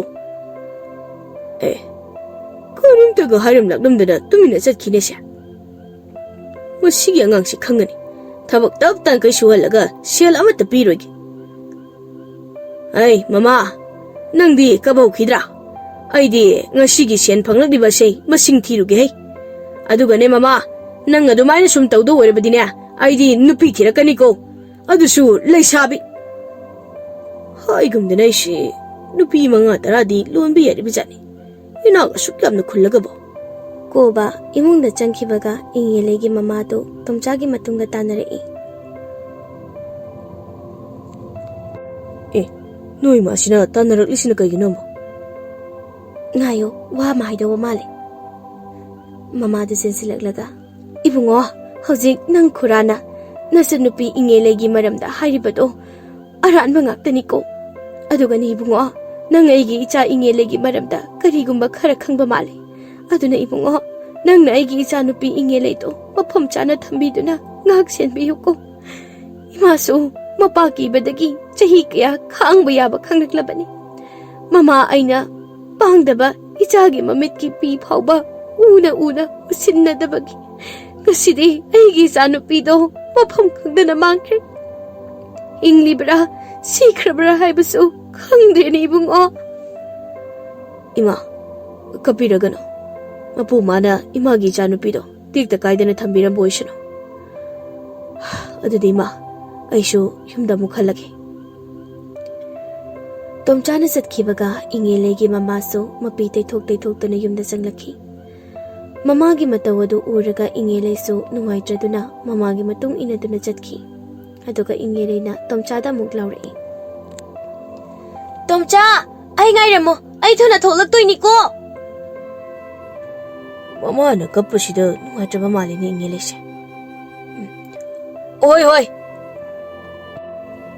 ꯉꯁꯤꯗꯤ ꯏꯄꯥꯒꯤ ꯇꯨꯃꯤꯟꯅ ꯂꯣꯠꯇꯨꯅ ꯊꯝꯖꯤꯜꯂꯤꯕ ꯁꯦꯟꯒ ꯁꯅꯥ ꯂꯨꯄꯥ ꯃꯌꯥꯝꯒꯗꯣ ꯂꯧꯊꯣꯛꯄ ꯍꯧꯔꯒꯦ ꯐꯠꯇꯕ ꯃꯣꯏꯅ ꯁꯦꯟ ꯄꯥꯏꯔꯒ ꯂꯥꯏꯔꯕꯁꯤꯡꯗ ꯍꯦꯟꯅ ꯋꯥꯅꯅꯕꯅꯤ ꯑꯗꯨꯒꯤ ꯁꯔꯨꯛ ꯃꯕꯨꯛ ꯐꯕ ꯃꯊꯃꯣꯏꯁꯨ ꯁꯦꯡꯕ ꯇꯣꯝꯆꯥꯒꯤ ꯂꯣꯏꯅ ꯑꯣꯏꯍꯟꯒꯦ ꯇꯣꯝꯆꯥꯅ ꯏꯅꯥꯛ ꯈꯨꯜꯂꯗꯤ ꯂꯥꯏꯔꯕ ꯀꯅꯥ ꯂꯩꯖꯗ꯭ꯔꯕ ꯃꯤꯁꯤꯡꯁꯤꯒꯤ ꯈꯔꯗ ꯑꯣꯏꯔꯕꯁꯨ ꯃꯇꯦꯡ ꯄꯥꯡꯂꯛꯀꯅꯤꯕ ꯑꯗꯨꯒ ꯉꯁꯤꯗꯤ ꯑꯩꯒꯤ ꯏꯃꯥꯁꯦ ꯌꯥꯝ ꯅꯨꯡꯁꯤ ꯍꯥꯟꯅꯗꯤ ꯄꯥꯕꯅ ꯍꯥꯏꯕ ꯋꯥꯗ ꯊꯥꯖꯗꯨꯅ ꯃꯆꯥ ꯑꯩꯁꯦ ꯍꯦꯛ ꯃꯤꯔꯥꯏꯕꯅꯤ ꯑꯗꯨꯕꯨ ꯉꯁꯤꯗꯤ ꯑꯩꯒꯤ ꯏꯃꯥꯁꯦ ꯃꯆꯥ ꯑꯩ ꯎꯕꯗ ꯌꯥꯝꯅ ꯋꯥꯔꯕ ꯃꯥꯜꯂꯤ ꯑꯗꯣ ꯏꯃꯥ ꯅꯆꯥꯁꯨ ꯌꯥꯝꯅ ꯋꯥꯔꯦ ꯉꯁꯤꯗꯤ ꯑꯗꯨꯗꯤ ꯏꯃꯥ ꯅꯪ ꯃꯪꯒꯣꯜꯁꯤꯗ ꯐꯪꯈꯣꯀꯣ ꯑꯩ ꯄꯥꯕꯒꯤ ꯀꯥꯗ ꯑꯃꯨꯛꯇ ꯆꯪꯂꯨꯈꯤꯒꯦ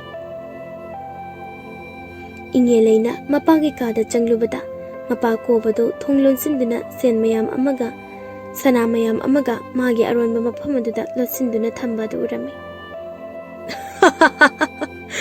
ꯁꯅꯥ ꯉꯥꯛꯇ ꯌꯥꯎꯕ ꯆꯐꯨ 3 ꯁꯨꯔꯦ ꯁꯦꯟ ꯉꯥꯛꯇ ꯌꯥꯎꯕ ꯆꯐꯨ 5 ꯁꯤꯃꯒ ꯃꯊꯪ ꯆꯍꯤꯗꯗꯤ ꯆꯐꯨ ꯌꯥꯝꯃꯅꯤ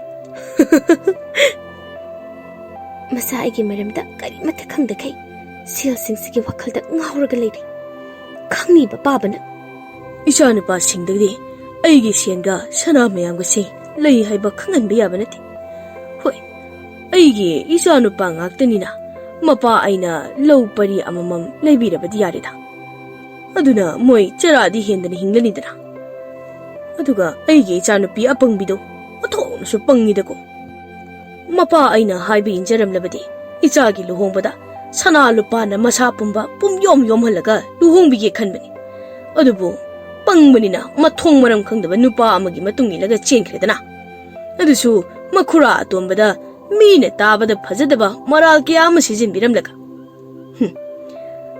ꯁꯅꯥꯒ ꯁꯦꯟ ꯃꯌꯥꯝꯒꯁꯤ ꯑꯃꯨꯛ ꯂꯣꯠꯁꯤꯜꯂꯝꯂꯒ ꯑꯩꯒꯤ ꯏꯅꯥꯎ ꯅꯨꯄꯥ ꯑꯇꯣꯝꯕꯅ ꯌꯨꯝꯗ ꯂꯥꯛꯄꯒꯤ ꯂꯩꯐꯝ ꯆꯥꯐꯝ ꯄꯨꯛꯇ ꯂꯣꯏꯁꯤꯟꯕꯤꯔꯨꯈꯤꯒꯦ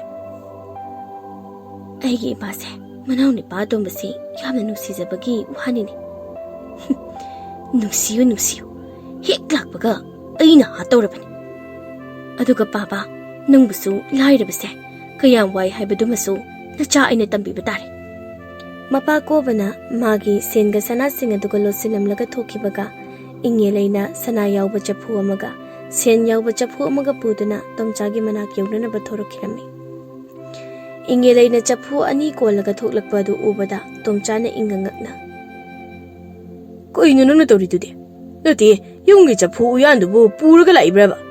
Ado, kari injang butongi. As, chapu uyan ate he. Lao, no yumda satlasi. Thienge ba, mama tanda kiramani. Asumna, ingelega tomchaga do yum yaunanaba chatlami.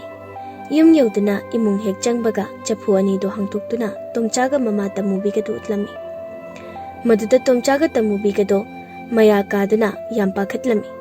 Adubu ingele themduna wari libadagi tamubiga tomchaga do amuk haraurami.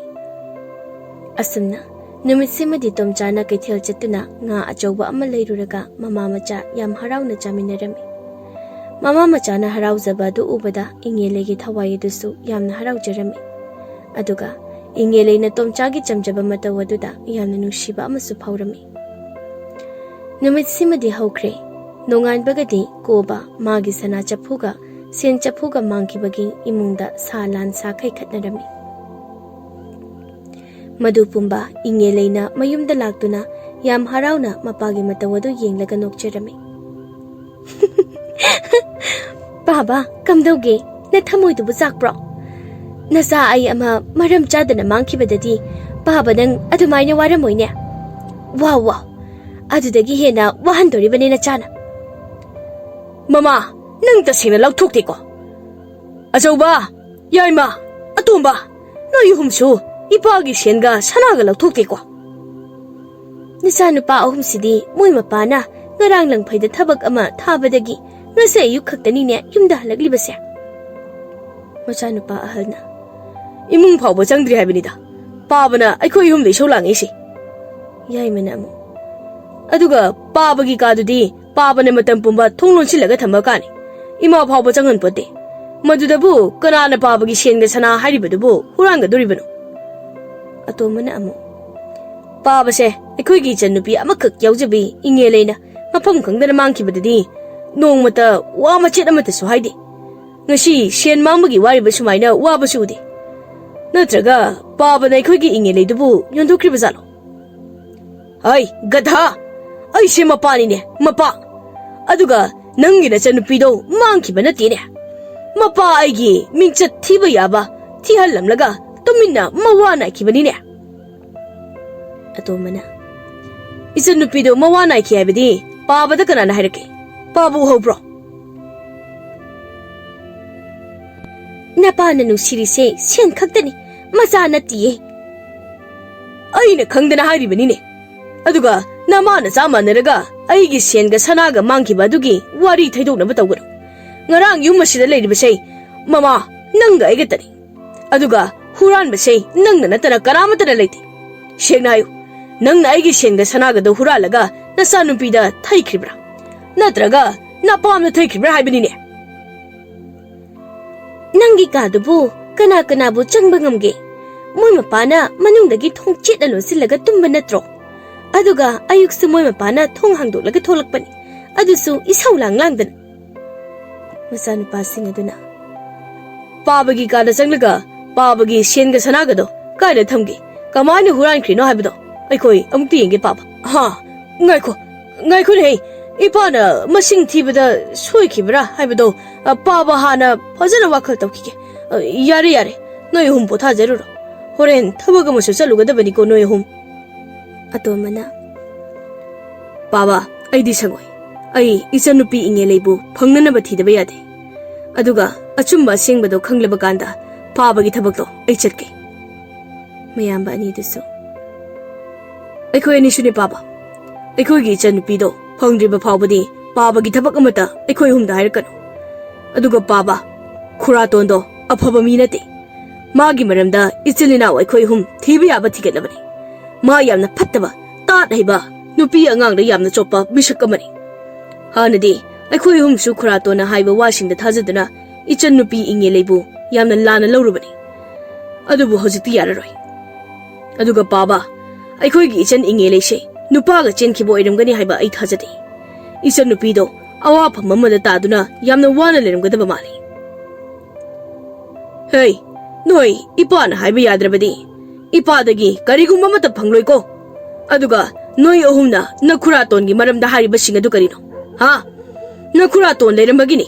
Ngasi ipana maikay asomda ina kwaidagi khunba senjau paiba yum phajaba achauba saba ngamba misak ama oiribase nakhura to leiramdrabadi napa sei migi minnai oiduna noiga sei chara hendana wana leiramgaduribani minai di hauji si oirine moi mapasya adusu phattaba nanau ni pa tombagi maduda nasa nupa ahum sisu minai dagi hendoktana san iroidawna makhura atombaga moi mapagana thabak sijinaribani Kobana yam sauna mama du phuge adana sensilai maduda macha nupa ahum maduna Baba ima phuba yaroi ima na hariba wasing sida aran basu yaude Babadi minai aduga ina khunba sen paiba haiba wahaido Baba khaktegini aikhoigi yaude aduga ne Baba sen sana lupada nasa aikhoigi thawaidagi hena mamal leina khanbigano isan nupi duso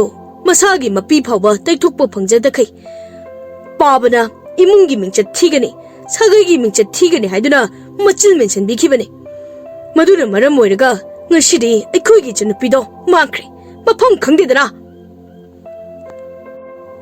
Koba yam sauna ngashi namana sa noi manaraga napa aingona singnarabako phai aigi senga sanagado namana sana huranba soidana oiramgani adunani noi ngashi aibo aranba phatta mama pa ama ohelibasi aduga phattaba aigi yumda afaba noi amata leibi yaroi chakro chalo aigi yumda noi leibi yaroi Kobana phajadaba wahai wata kya sizinaduna mama macha moi mari yumdagi tanthokirami madu pumba tuminna ngasaidagi yengliba inge leido mapade hena sauraklami aduga mamaga mabung ahum dugana hana waraulamnabasu haujikti yamna nungsiba ama oirami adubu inge lei afam aduda kuina di leiramde tomchagi yumda mukhalактuna mapaga mabunga khatnabagi wari pumba loina tamlami aduga Hayeng makhura atomba lakani haibadugi kari tausige haiba warisu tomchaga inge lega tanarami haiba tawbaga makhura atomba sanamatumdu miramdagi mayamba kobagi yumda halaklami aduga inge legi thawaisu hanadagi mapagi mayumda makhura atomba halakpa ngaidun leirami makhura atomba sanamatumsu handakti miramdagi karimata puraktana masada chaifam khara taraga mamit nama chawna pomlak halaklami Maduda Kobana yam nungsina kari tawre haina hanglubada sanamatumna Taso nanau si hadakti taso da pi gaduna sel mayabama sana khawjaw ama purakpani adubo ai galalon etik tawminari ba misak aduna mi thadok laga aina lakpa lambida ai bu tam thida phubiduna taso gi pi gaduna purakpa yamlaba senga sanagado ulhobagi wani Koba makok pairaga Karino sanamatum nang hariba sibo adudi hojik kari tawgani Tacho ai tha kharadi tacho gi yumda lekhiba tari ai ge sokpa na basingse khara pharakpaga mabuk phattaba mahak ado aina amuk mi neklaga phuhangani aduga ai gi yamlaba senga sara sing aduga su amuk logani hera mi ne lakchaba yaba nanau sanamatum na tene tacho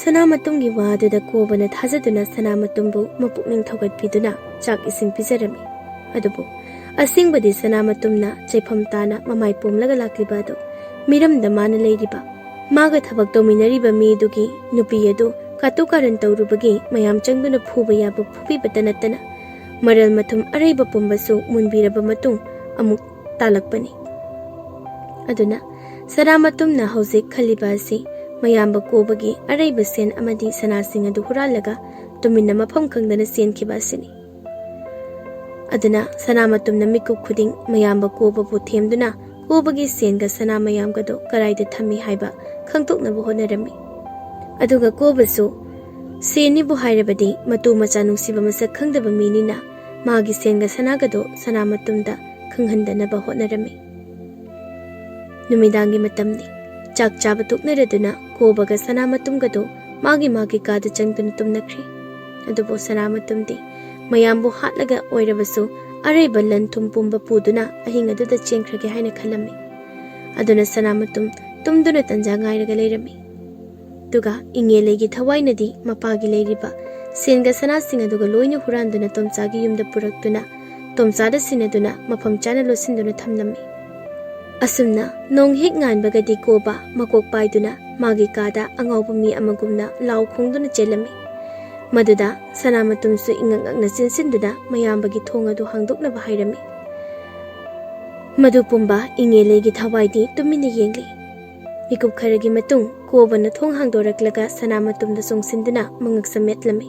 Nakal amaromdana tomchana ingelegi mabung ahumga mamagadu thiduna ingelegi asingba wari pumba liduna kobagi manakta puraklami. Somdana imungadada sanamatumga kobaga khutsa yauna phawba phunarami. Nangna aigi sanaga senga huranmani. Nangna tana mi amata imung asida leite. Hayo, aigi senga sanaga do karaida lege. Natrabadi nang aina ngasi hatkani. Sanamatumna kobagi mangak samdu metlaga. Aini huranba natidi natidana. Natragana aini loge hairakani nana huran kre hajina duna aishe yummashidagi tanthoknaba. Taso nangna silibra. Hayo, adubu aidi tuminna khutta karimata yaudana di haloi. Hayo taso. Taso gi sanaga senga do karaida lege. Haidabadi nasanupi hatpa dumaina nangsu hatkani. Kari haiba. Isanupi hatpagumna hatkani haibadi. Nang aigi isanupi inge leibu hatkrabra. Hali, aina hatpani. Adusu aigi apamba aningba loina panglaba matungda mangaksa madu mittuna hatpani. Aduga taso nangsu ngasi aina hatkani. Hatringaida karaida lei sanaga sengado. Thunayo taso. Kobana sanamatum madu laktana inthoklaga amuk namsinduna tharo maro onkai imungaduda phunai. Sumang mangoldana tomcha su yauna mamaga mabung ahumduga sagaigi mi singaduga tumina tasu tari yengsu yengli. Ngahak leiragadi sanamatumna naha oibanina kobabu yam tamthina phubibata natana hatke phawba tawrami. Maduda kobadu sanalupa sendagi magi imung manung macha masuna hena mamal yamna lei haibasi khanglaktuna kapai. Imung achuba yaima atomba noi karaida lege tapa aigi thawai amtadi kanbiyu lawo. Hojikti ipa wakhal tare. Siena sanana napa aigi thawai kan mangamdre. Sanaga sienugana napa gi thawai mangnanaba lambi oire.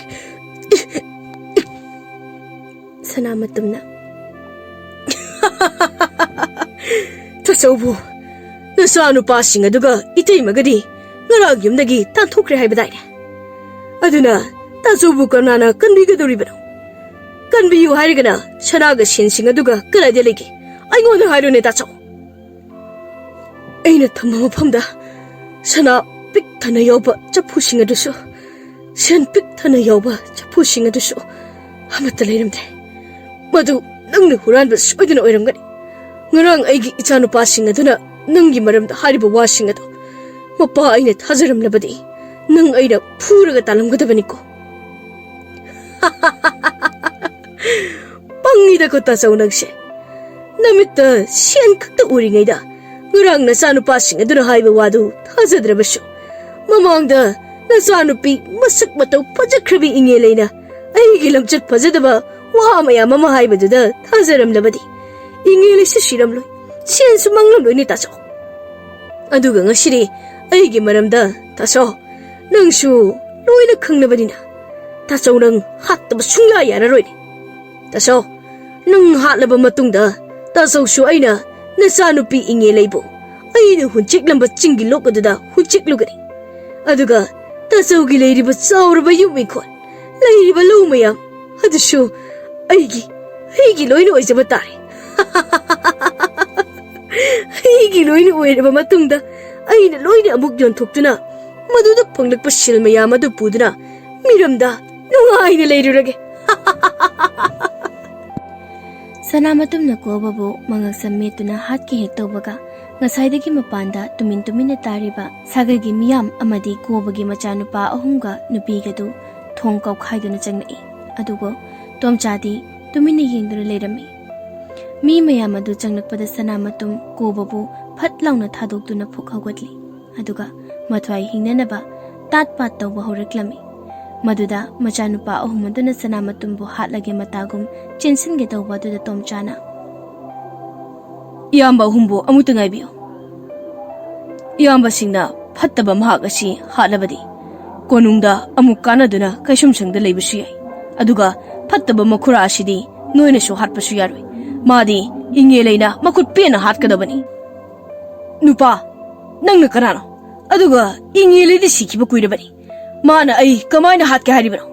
Isasa, nasanupido amuk kana halakdaroi. Aduna nakhura ase ngai uhumna halo. Masi yamna fattaba mi oiramlene isasa. Tomchana. Khurabu kayam phaba mino. Aduna tumina leyo. Inge lei. Matam manghaladuni. Haluni khurasi thuna. Sanamatumna. He nupa, nangna karamata leitaba mafam asida yengduna haribadu karino. Maduna ai kigedaba manra. Ha? Ngihakta ngaire kirakadawba. Inge lei. Aigi imado yumda mathanta lehowi. Khara thuna haluni nangba. Ado tomcha, aigi ikurase hek hatpaga ibani amukhana unabadi phanglaroi ko. Ha, adudi karigino inge lei. Ikurase hek hatpaga ai bulai pakta punanaba thawai loba laido ai loba laklani. Tomcha mapi irase lai. Adudi mahagasi hatabi makhu thudek mapunsi chupa wara thamse. Adu oirabadi nang ai adum leiminaba phanglani ye inge lei. Madasu yaroye tomcha. Ado ai amukhana hingat handuna ibani punsi chupa leiminaba yagadaba amadi lei. Adubu nangonda haidokpadi yade tomcha. Sanamatumdu yam sauna. Karino, masak khangnaba nahanangna tauribado. Ha? Maduna hena ai kok chalakadorine. Hera, nang hana hatkeda he. Sanamatumna tomchada hatlage matagum jansilakpaduda inge legi thawai duna Sanamatumgi mangaksamda tap metuna yumgi saijin yauna thangat khirami. Madu ubada leiriba miyam adu pungak ngakre. Aduna inge legi thawai na Sanamatumbu laknaba yaba laknaraga aroibada Sanamatumgi masado machet segaiduna makut pena hatlami. Inge leina makhura atomba Sanamatumbu tamthina hatkraba matungda mama mabung singado yamna haraurami. Adubu sagai mi sing adusu harauba phawrabasu inge legi maming panbada yamna sukinarami. Mikup kharagi matung inge legi thawai ado magi hakjang phumpham chingi loktamna amuk paikhirami. Magi matungdana tomcha mapi ira chenduna inge legi ngasagi wahang sing adugi pakhum thiduna tanakhirami. Chingi lok hek yobaga inge lei magi phumpham da mangkhirami. Inge leina mangkhibada tomcha gi thamoida ngahan makai lotuna tuminna leiruraba karino khangdaba inge leibu nungsibagi mami ado mayek sengna thoklaktuna tomcha inge leibu kauduna kappa horakle. Adubu phana kuina tomcha na inge leibu kauduna kaplabasu inge lei amuk khana uraktrabada tomcha na kapna inge legi phumliba leibakadu ingna hingsa kai ko thoklami. Aduga tomcha na inge legi asiba hakchang adu lokthokduna chetna kolaga inge leibu kauduna kanna kaplaklami. Mikup kharagi matungdadi inge leido mamit khangpang pangthoraklaga ibung tomcha haina kauduna kaple. Tomcha su inge legi mamitta khangyeng laga. Inge le, nang ai ginakta mo kalaglaba. Nang chatkino, ay nang kay na mga loy. Ay nang yam nung siya inge le. Ay so, ibung nang yam nung siya. Ay nang butadog to na suksasat loy. Sat kano inge le. Ay nang gitaway siya gaputsi sa padam lay sige. Inge le, isaw laglai. Ay thawai oidre, hinglabani. Ah, asing mo inge le. Asing bay oibay na tro, nang nangasaydagi ay ko laga kapido. Aduga ay na ibung hay na kaura iduso. Ay thawai oidabagi ni. Tomcha yam haraw na. Adudi, yung nakara na halasi. Aduga hayi hekta luhong tolasi ibani. Lao, luhong lurasi ibani. Asum na, ingilay ga tomcha ga yam haraw na mayum da halaklami. Numit karani gi matung somda na koba, yam na thazadaba thaudok singa duna.